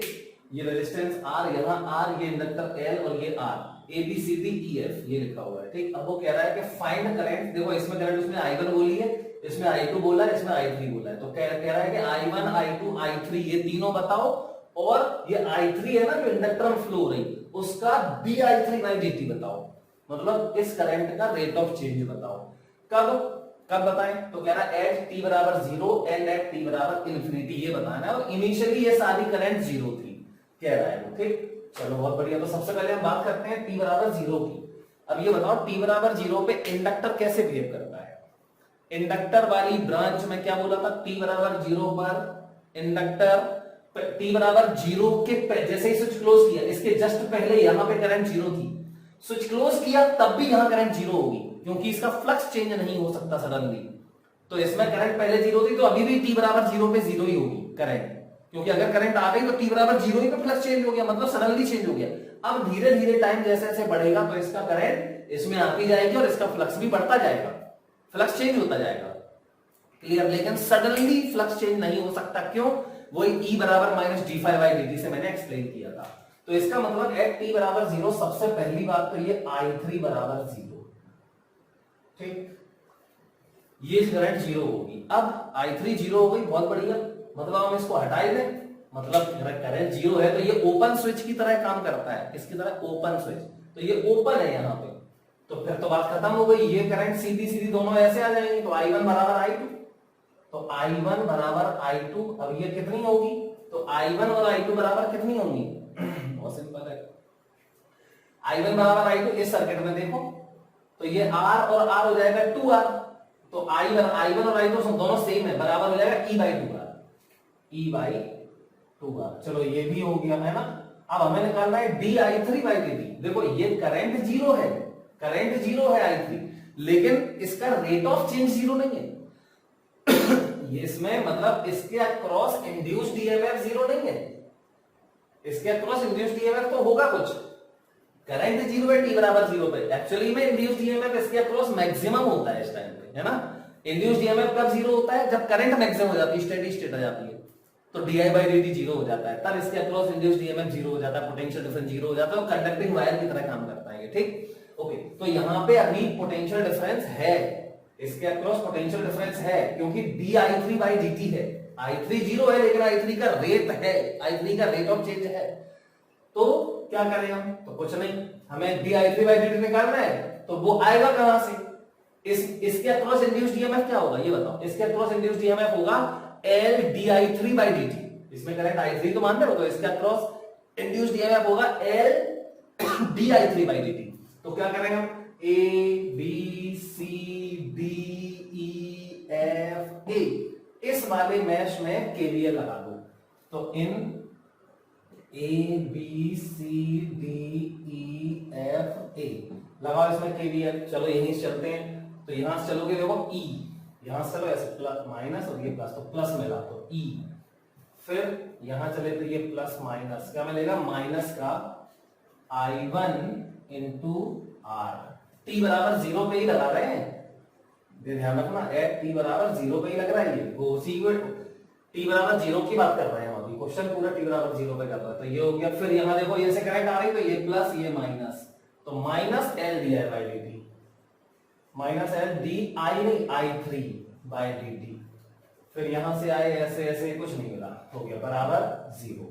तो E माइनस I1 कितना है? तो I1 और I2 तो ये थे, E बाई 2R और इंटू R, R खत्म, minus L di3 upon dt बराबर जीरो, तो L di3 बाई dt इस तरफ ले आओ, बराबर यहां बचा E माइनस E बाई 2 मतलब E बाई 2, तो इससे आ गया हमारा di3 बाई dt बराबर E बाई 2L आंसर, ये हमारा आंसर होंगे। क्लियर?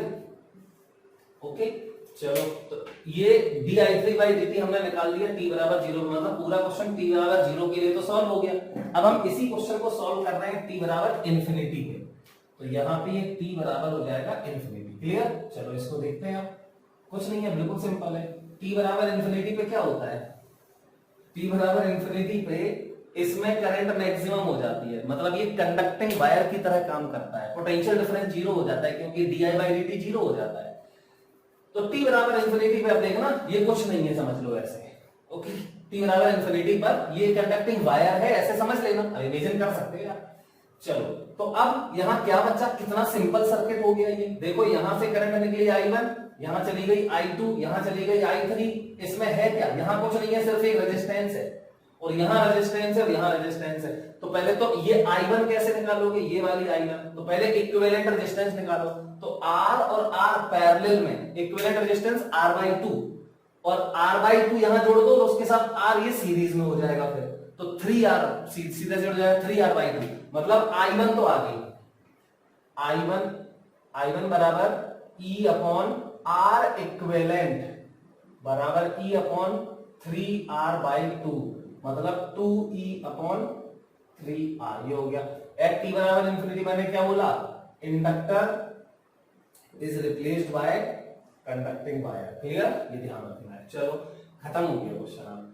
I यहां I2 और यहां I1, और ये I हमें पता चल गया। ठीक, अब ये दोनों देखो R, ये भी R है और ये भी R है, तो बराबर बराबर करंट नहीं जाएगी दोनों में, और बराबर बराबर करंट जाएगी तो ये कितनी है, या KVL फिर लगा दो, यहां से इसमें KVL लगा दो, इसमें करंट तो I3 आ जाएगी, यहां पे तो कुछ पोटेंशियल डिफरेंस है नहीं, तो इसमें लगाओ KVL तो ये I3 आ जाएगी, फिर इसमें लगा दो तो ये I2 आ जाएगी। आई थिंक ये वाला सब लोग कर सकते हैं। ठीक है, तो वैसे ही जल्दी तो नहीं है, R और R है तो आधी आधी बढ़ जाएगी, मतलब कि I2 बराबर I3 बराबर ये वाली I1 की हाफ, मतलब 2E/3R थी तो E/3R लिख दे रहे, I1/2 बराबर E/3R। क्लियर, और साथ में dI3/dt 0 होगा, क्योंकि इंफिनिटी टाइम पे करंट चेंज नहीं होती, तो dI3/dt बराबर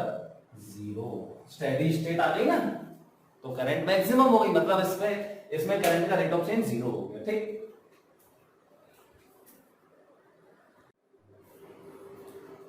देखो बेटा क्या कह रहा है, एक रेजिस्टेंस है, एक इंडक्टर है L, इंडक्टेंस उसका H, स्विच एक स्विच है S, EMF E की बैटरी जुड़ी हुई है, सर्किट है। कह रहा है कि एट t बराबर 0 switch is closed as on, इसको t बराबर 0 पे क्लोज कर दिया हमने in the figure. After a long time, बहुत देर बाद, मतलब बहुत देर बाद क्या हुआ होगा, एट t बराबर इन्फिनिटी, मतलब तो आफ्टर लॉन्ग टाइम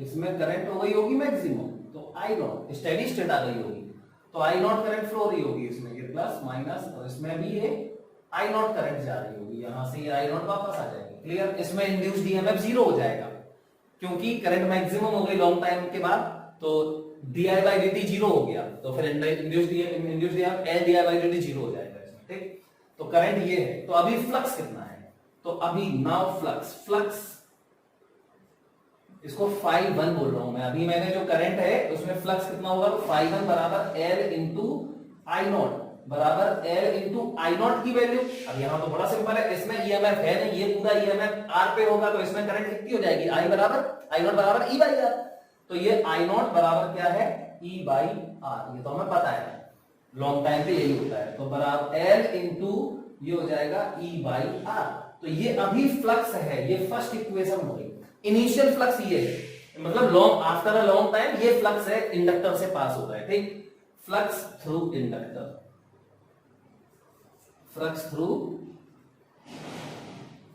इंडक्टर ये है स्विच क्लोज करने के लॉन्ग टाइम बाद। चलो ठीक है, अब देखो क्या हुआ, द इंडक्टर, अब सुनना, लॉन्ग टाइम ये हो गया, अब कह रहा है कि लॉन्ग टाइम के बाद suddenly the inductance of the inductor is made L/eta। अभी L था, अब इसका देखो यहां पे सडनली क्या होगा, सडनली देखना ध्यान से, रेजिस्टेंस तो वही रहेगा, इसको थोड़ी बदला है, लेकिन इसका जो इंडक्टेंस है वो हो गया L/eta, और ये सब वही है, बैटरी वही है। अब क्या होगा, तो चलो हमने किया, देन इट्स इनिशियल वैल्यू, मतलब इनिशियल वैल्यू L थी, उसका बनवा ईटा कर दिया। Find out current just after the operation, मतलब जैसे ही इसका इंडक्टेंस L की जगह पे L/ईटा किया, कह रहा है करंट में सर्किट में करंट बताओ I कितनी होगी, तो ये I बताना है हमें। अब कंडीशन मैंने क्या बोला था, नोट में क्या लिखवाया था कि इंडक्टर से एसोसिएटेड फ्लक्स सडनली चेंज नहीं हो सकता, रीजन बता चुका हूं, अगर ऐसा हो जाएगा तो dt टेंड्स टू 0 और d है, मतलब फ्लक्स चेंज हुआ है, तो फिर ये इनफाइनाइट इंड्यूस्ड ईएमएफ आ जाएगा, और ये हो रही है, इसलिए यहां पर इससे सडनली फ्लक्स चेंज नहीं हो सकता। तो क्या लिखोगे नोट में, यहां लिखोगे, since we know that flux passing through an inductor can not change suddenly, that's why, अब फ्लक्स क्या होता है इसका, L इंटू आई, तो नया फ्लक्स, न्यू फ्लक्स phi2 बराबर L by eta into I, नई करंट, नया एल इंटू नया I, second equation. But flux can't change suddenly, so phi1 बराबर phi2, क्लियर। तो phi2 बराबर phi1, तो L बाई ईटा इंटू आई बराबर L इंटू आई नॉट, कितना था E बाई आर, L से ये L खत्म, तो देखो I की वैल्यू क्या आ गई, E ईटा बाई आर। ये बहुत इंपॉर्टेंट क्वेश्चन है, बहुत ज्यादा है, हद से ज्यादा इंपॉर्टेंट क्वेश्चन है। मतलब इंडक्टेंस अगर 1 बाई ईटा हुआ तो करंट जो है वो ईटा टाइम्स हो गई। देखो पहले थी E बाई आर, और यहां देखो आई की value eta times E by R आ गई, क्लियर। तो आई होप ये बात भी सब लोग समझ गए होंगे।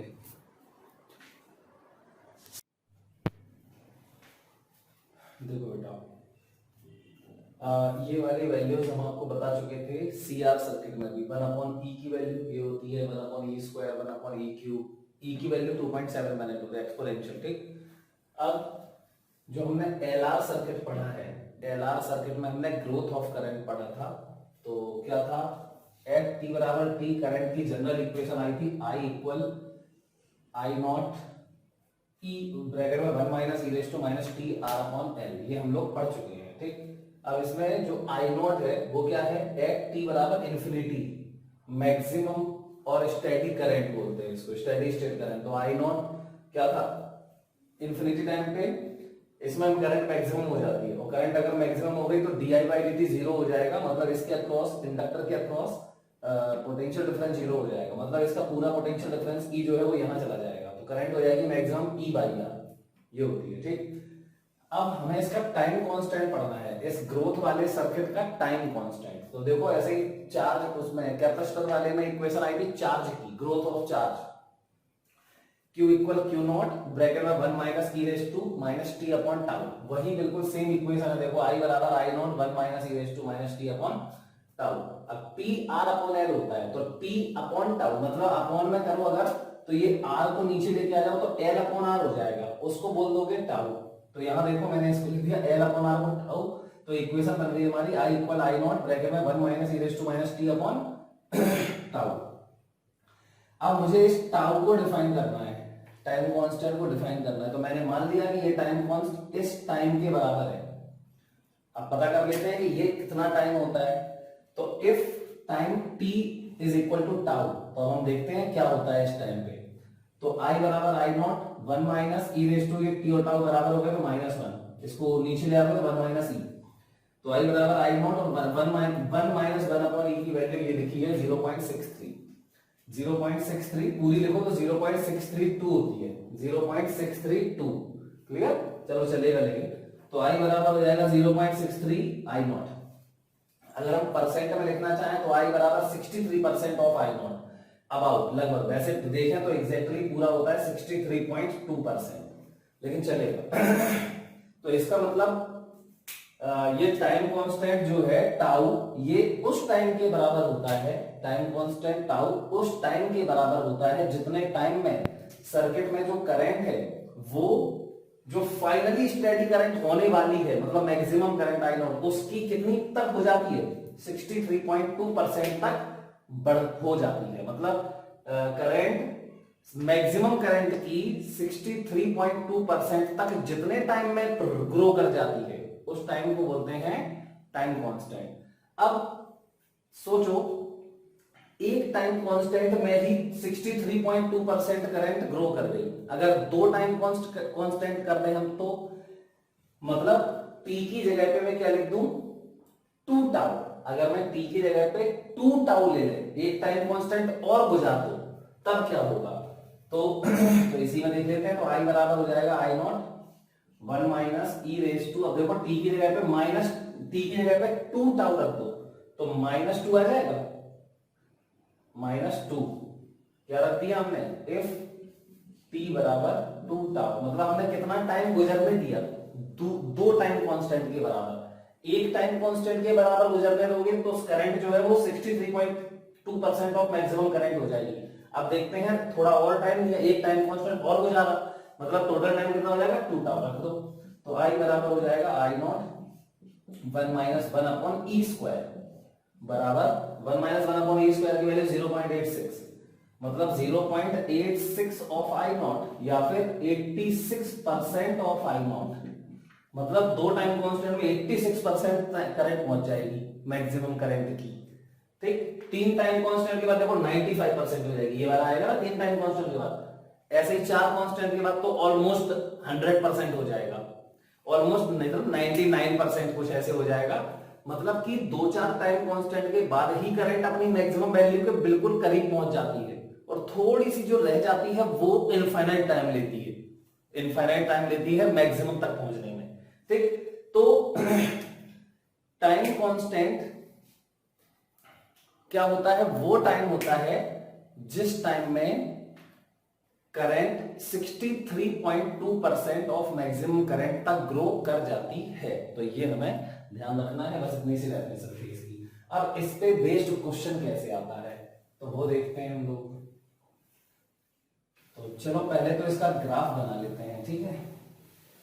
तो ग्राफ अगर हम बनाएं ग्रोथ ऑफ करंट का तो ये बन जाएगा, कितना सिंपल सा ग्राफ बनेगा। देखो ये है टाइम और ये है करंट, ठीक। अब t बराबर 0 पे करंट क्या थी, 0, मतलब ग्राफ यहां से शुरुआत होगा और एक्सपोनेंशियली फाइनली मैक्सिमम करंट तक करंट ग्रो कर जाएगी।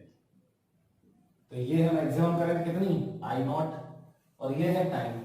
तो ये यहां 100% करंट होगी मैक्सिमम करंट, इसका 63.2% लगभग यहां कहीं होगा, है ना, 63.2 आई नॉट, ये ऐसे लिख दो 0.63 आई नॉट, ठीक है, वही 0.63 आई नॉट लिखा था यहाँ पे। तो ये कितने टाइम में होगा, कितने टाइम में, तो ये है इसका टाउ, मतलब L अपॉन R, समझ गए, ये है टाउ। अब सुनो, तो ये सिंपल सी बात थी। अब इसका क्वेश्चन कैसे बनता है, तो क्वेश्चन इसका बना देते हैं, ये बता देते हैं। देखिए, तो क्वेश्चन बनाने के लिए एक क्वेश्चन ले लेते हैं, ये है टाइम और ये है करंट और ये है मैक्सिमम करंट। अब देखो कह रहा है कि एक ग्राफ हमने बनाया तो ऐसा बना, ये ग्राफ नंबर 1 है, और एक और ग्राफ बनाया तो वो ऐसा बना, ठीक, ठीक है, ये ग्राफ नंबर 2 है। कह रहा है बताओ किस ग्राफ, किस सर्किट, ये एक सर्किट का है, ये दूसरे सर्किट का है, ठीक, और यहाँ ये मैक्सिमम करंट है। अब कह रहा है बताओ किस सर्किट का टाइम कांस्टेंट कम है। तो बता दे, पहले तो ये बताओ टाइम कांस्टेंट होता क्या है। वो टाइम होता है जिसमें ये करंट जो है, करंट मैक्सिमम करंट की 0.63 आई नॉट हो जाए। चलो यहां से आगे बढ़ा दो इसको, तो देखो दोनों ग्राफ को, एक तो यहां इंटरसेक्ट किया इसको और इसको यहां इंटरसेक्ट किया, तो ये इसका टाउ 1 हो जाएगा और ये टाउ 2 हो जाएगा। तो टाउ 1 कम है, दिख रहा है, क्लियर, बिल्कुल सिंपल सी बात थी, क्योंकि इसका 0.62% कम टाइम में हो गया और इस दूसरे वाले का देखो ज्यादा टाइम लगा, क्लियर। तो tau 1 is less than tau 2। तो पूछ रहा था बताओ किसमें टाइम कांस्टेंट कम है, तो बता दिया हमने ये, क्लियर। अब देखो ये तो था ग्रोथ ऑफ करंट, क्या था, growth of current. LR circuit में बैटरी जुड़ी है, इंडक्टर जुड़ा है, रेजिस्टेंस जुड़ा है और इसमें करंट ग्रो कर रही थी। तो किस टाइप से, किस तरीके से करंट ग्रो करती है वो हमने देखा। अब हमें डीके ऑफ करंट देखना है। क्या देखना है, डीके। तो देखो DK of current in LR circuit. अब थोड़ा सा ध्यान दो, अभी हमने क्या किया था, देखना सर्किट कैसे बनाया था। ये L था, ये R था और यहां देखना ऐसे बनाया था हमने, ये स्विच था। अब दोबारा दूसरा सर्किट बना के बता रहे हैं तुम्हें, ठीक है। ये स्विच हो गया S, ये है 1 और यहां पर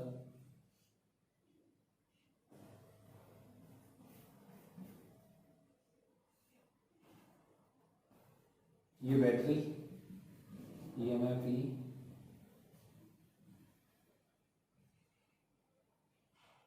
और ये हो गया। ठीक, अब सबसे पहले तो इस स्विच S को मैंने इससे जोड़ रखा था। देखो पहले S इससे जुड़ा था, तो ये सर्किट कंप्लीट हो गया था। सर्किट कंप्लीट हो गया था मतलब बैटरी में करंट ग्रो कर रही थी।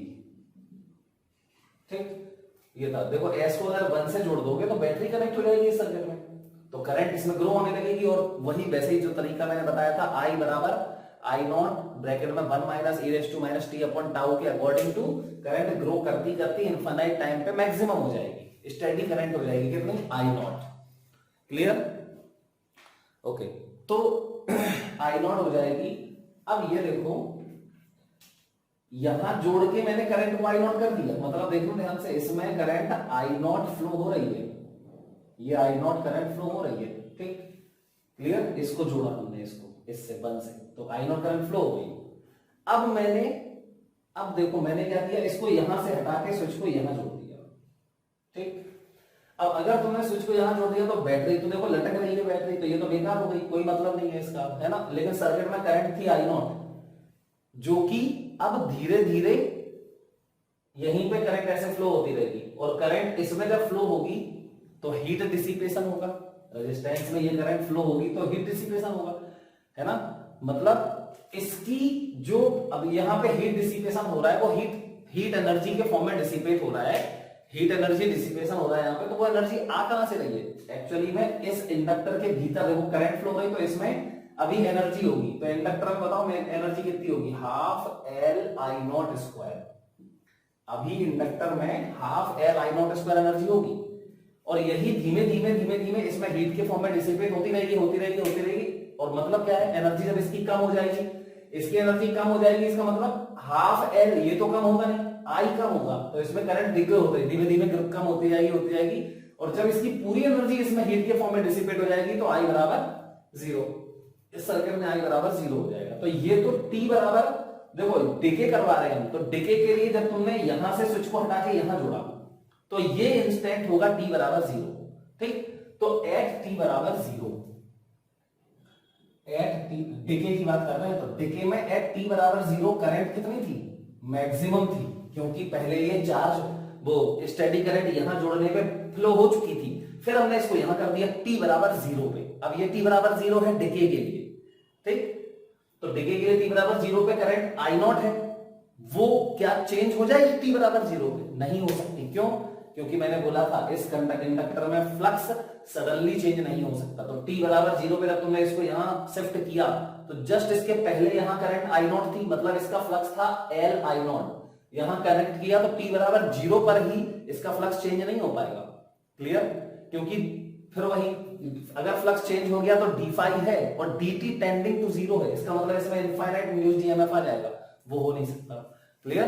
तो इसका मतलब ये हुआ कि t बराबर 0 जब तुम इसको जोड़ोगे यहां पे तो करंट आई नॉट ही रहेगी, लेकिन फिर धीमे धीमे धीमे धीमे t बराबर t टाइम होगा तो ये करंट आई बचेगी, तो ये है एट t बराबर t। क्लियर? अब ये सर्किट में डिके हो रहा है, देखो करंट ऐसे जा रही है और धीमे धीमे कम होती रहेगी। तो ये इसमें बना लेते हैं, ये प्लस ये माइनस करंट की डायरेक्शन में, यहां ऐसी रेजिस्टेंस में देखो ये प्लस ये माइनस, और तो कुछ है नहीं इसमें, तो लगा दो केवीएल। तो t बराबर 0 पे करंट आई बराबर आई नॉट, और एट t बराबर t, आई बराबर आई बचा। ठीक, तो केवीएल एट t बराबर t, चलो लगा देते हैं। तो यहीं चलते हैं, तो यहां से चलोगे तो माइनस लगेगा, तो माइनस और L D I by D T. ठीक, और फिर माइनस आई आर बराबर 0, और t टाइम पे इसमें जो करंट है आई, उसका रेट ऑफ डिक्रीज होगा D I by D T, current का rate of decrease D I by D T होगा। तो जब ये जनरल सर्किट होता है, एल आर ऐसा सर्किट होता है, तो हमेशा करंट की डायरेक्शन में इंडक्टर में प्लस और माइनस मान लेते हैं ऐसे, और general minus L D I by D T, या जो भी मिले हमें। करंट की डायरेक्शन में चलते हैं तो माइनस से क्रॉस निकलोगे ना, माइनस से बाहर निकलोगे, यहां चलोगे तो यहां भी माइनस से बाहर निकलोगे, इसलिए यहां minus L D I by D T minus I R बराबर 0। तो देखो minus L D I by D T बराबर ये हो जाएगा आई आर। ठीक, तो अब कितना सिंपल है, तो डी आई और ये 1 अपॉन आई, आई को इस तरफ लेके आओगे बराबर ये माइनस आर अपॉन एल और इंटू डी टी। देखो ये हो गया, इसको इंटीग्रेट करोगे तो इंटीग्रेट करोगे तो ये तो बाहर रहेगा, इसका टाइम का लिमिट होगा 0 टू टी और करंट की लिमिट होगी आई नॉट टू आई। देखो t बराबर 0 पे करंट आई नॉट थी और t बराबर t पे आई बची, तो इसका इंटीग्रेशन हो जाएगा ln आई और ये लिमिट आएगी आई नॉट टू आई बराबर minus R upon L into t. ये क्लियर होगा।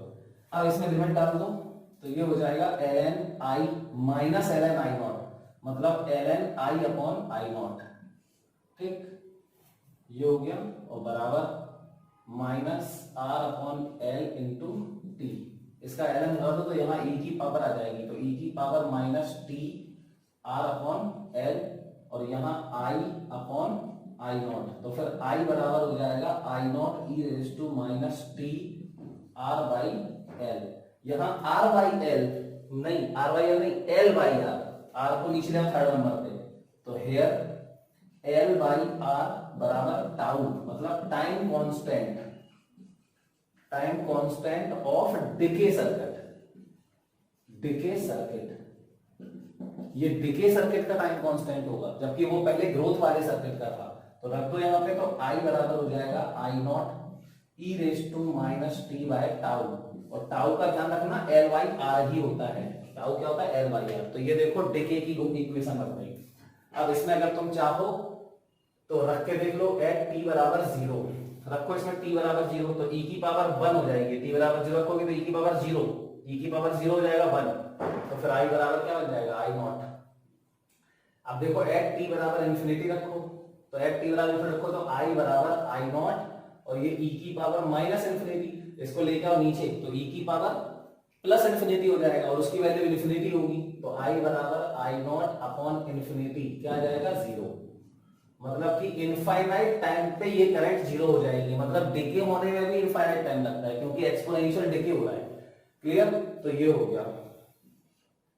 अब अगर हमें डेफिनेशन लिखनी हो टाइम कांस्टेंट की, इस टाइम कांस्टेंट की डेफिनेशन लिखनी हो तो देखो इफ t बराबर टाउ, ठीक, देन बड़ी सिंपल है, i बराबर हो जाएगा i not upon e, i not upon i, e की पावर माइनस 1 बचेगा ना, तो नीचे लेके आओ तो i बराबर अब i नॉट अपॉन e। अब आपको याद होगा पहले वहां था 63% और ये होता है 37%, 1 अपॉन e की वैल्यू 37.37, तो ये हो जाएगा 0.37 i नॉट।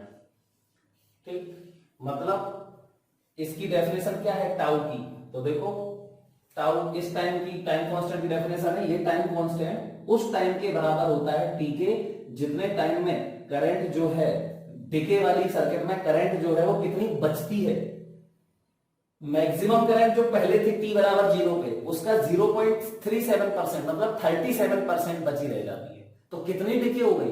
63% तो डिके हो जाती है, रह जाती है जो वो है आई, टी टाइम पे बची है ये आई। ठीक, तो कितनी? 37% ऑफ मैक्सिमम करंट बची रह जाती है, बाकी डिके कितनी हो जाती है? 63% डिके हो जाती है। तो ये इसकी डेफिनेशन है। अब ग्राफ बनाना होगा तुम्हें, पहले तो ये सब नोट कर लेना, ठीक है। अब देखो यहीं पे ग्राफ बना दे रहे डिके सर्किट का, तो अगर डिके सर्किट में ये करंट है और ये टाइम है, तो देखो करंट पहले तो मैक्सिमम थी आई नॉट टी बराबर 0 पे, और फिर ये डिके हो रही है इनफाइनाइट टाइम पे, ये ऐसे हो जाएगी इनफाइनाइट टाइम पे, ये इससे मिल जाएगी। ठीक, तो ये आई नॉट का कितना बचा? ये बचा 0.37 आई नॉट, ये बचा इतने टाइम पे, इसको बोलोगे टाउ। क्लियर? तो आई थिंक ये डिके वाला सर्किट भी सब लोग समझ गए होंगे।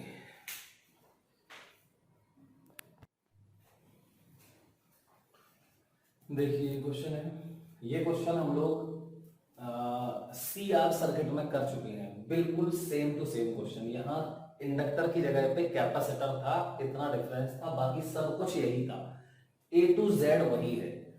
सब कुछ इक्वेशंस भी आपने देखी, चार्ज की, उसमें चार्ज की इक्वेशन थी, इसमें करंट की इक्वेशन है, सब कुछ सेम है। ठीक, तो कह रहा है कि ये स्विच लगा हुआ है, यहाँ पे स्विच को हमने क्लोज किया है t बराबर 0 पे, ठीक, और इसमें पहले से कहीं कोई करंट फ्लो नहीं हो रही थी। तो कह रहा है कि इस इंडक्टर में करंट बताओ as a function of time. Inductor में टी टाइम पे कितनी करंट फ्लो हो रही होगी, तो ये हमें बताना है। चलो बता देते हैं। ये स्विच अगर कुछ नहीं है तो यहां से करंट निकाल लेते हैं, कितनी आई निकाल लेते हैं। ठीक, तो ये देखो यहाँ पे आई आएगी।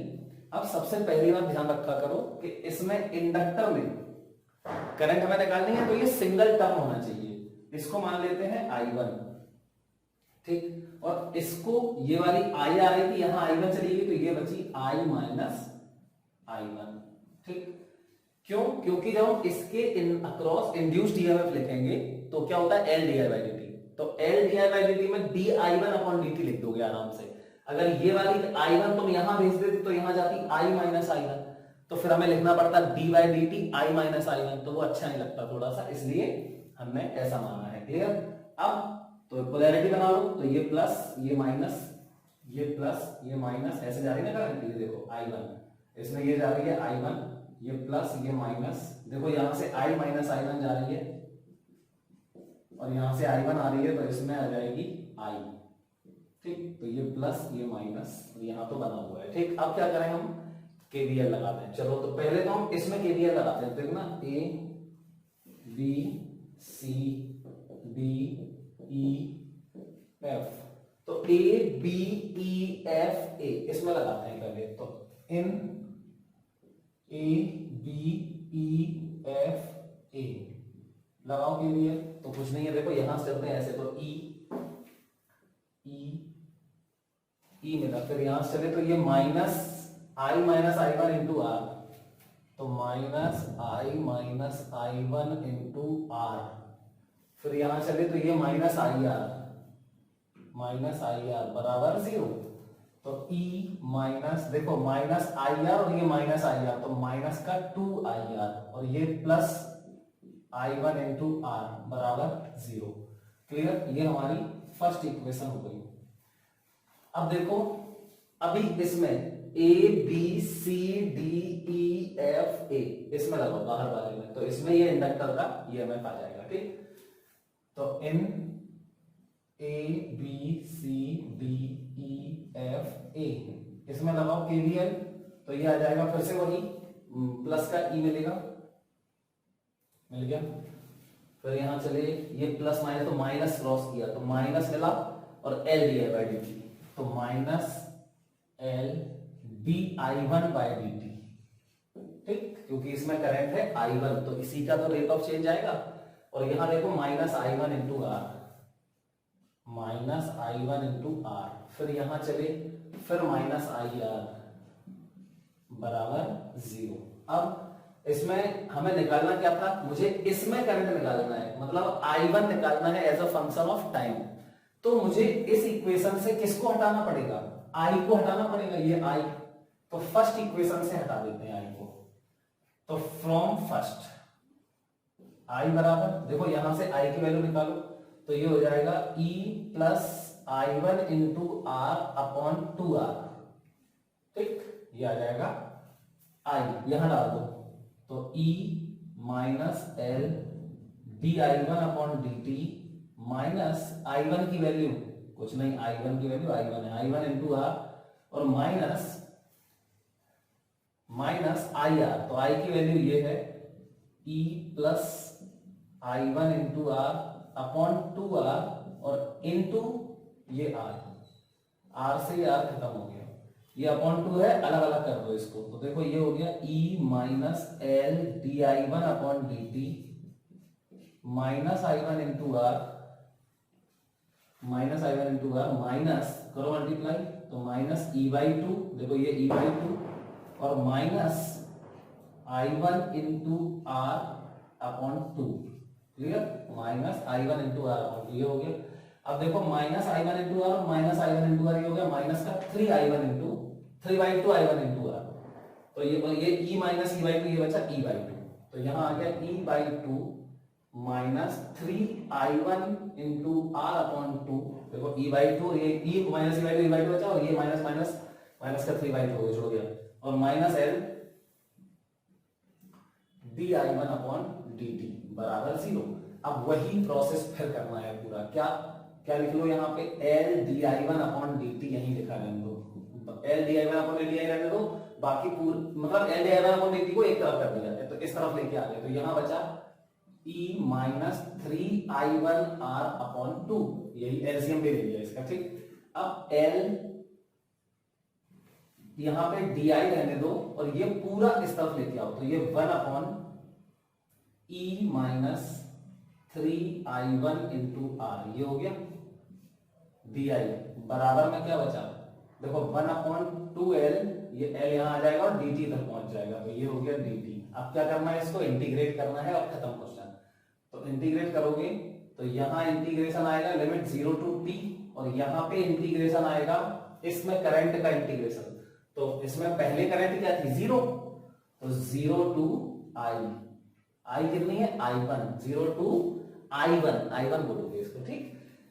चलो तो t टाइम पे तो इसमें i1 ही है ना, तो 0 टू i1 इंटीग्रेट कर दो इसको, तो ये हो जाएगा ln e minus 3i1 into R, ये हो गया। अब हाँ ठीक है, ये आ गया, और अपॉन इसका लिमिट डालोगे 0 टू i1, और अपॉन में इसका डिफरेंशिएशन भी होता है, तो डिफरेंशिएशन करोगे तो e का तो 0 आएगा, e का डिफरेंशिएशन 0 आएगा, और माइनस 0 माइनस 3r आएगा, i1 का तो i1 के ये भी i1 ही है, तो 3r का बाहर आ जाएगा 3r, और i1 का हो जाएगा 1, तो ये माइनस का 3r बचेगा डिफरेंशिएशन में, और बराबर 1 अपॉन 2l और इंटू ये t, क्लियर। अब इसको माइनस 3r को उधर ले जाओ, तो देखो ये ln, इसमें लिमिट डालो, तो पहले i1 डालोगे, तो ln e minus 3i1 into R ही आएगा, और फिर माइनस ln 0 डालोगे तो माइनस ln e आएगा, ठीक। इसकी जगह पे 0 डालोगे i1 की जगह पे, तो ये 0 e बचेगा ना, और बराबर में ये नीचे माइनस 3r इधर लेके आ जाओ, तो माइनस का 3r अपॉन 2l और इंटू t, दिखाई दे रहा है सबको ये पूरा, हाँ। अब देखो ये हो गया, इसका ये माइनस ई जो है, माइनस ln e, इसको हटा दो यहां से, तो डिवाइड हो जाएगा, तो यहाँ पे e से डिवाइड हो जाएगा, तो e से डिवाइड होगा तो ये बचेगा 1, और यहाँ बचेगा e, क्लियर, ये बचा। अब इसको यहाँ पे minus 3r upon 2l, minus 3r upon 2l into T, यहाँ लिख दिया इसको। अब देखो अब क्या करना है, खत्म हो गया, आप क्या करोगे, ln हटा दो, e की पावर में आ जाएगा ये, तो यहाँ 1 माइनस ये बचेगा, तो 1 minus 3i1 into R upon e बराबर हो जाएगा e की power minus 3RT upon 2l, ठीक। और यहाँ पे इसको लिख दो 3i1r अपॉन e बराबर 1 माइनस e की power minus 3RT by 2l। अरे इसको उधर ले गए, इसको इधर लेके आ गए। अब i1 निकालना था ना मेरे को, तो i1 बराबर क्या आ गया, यही पे लिख दे रहे हैं लास्ट लाइन, तो ये हमारा आ गया i1 बराबर e upon 3r, e upon 3r, ये बाहर आ गया, और ब्रैकेट में बचा देखो क्या, 1 minus e raise to minus 3RT by 2l, ये हमारा आंसर है। तो आई थिंक ये सभी लोग इस क्वेश्चन को जरूर समझ गए होंगे।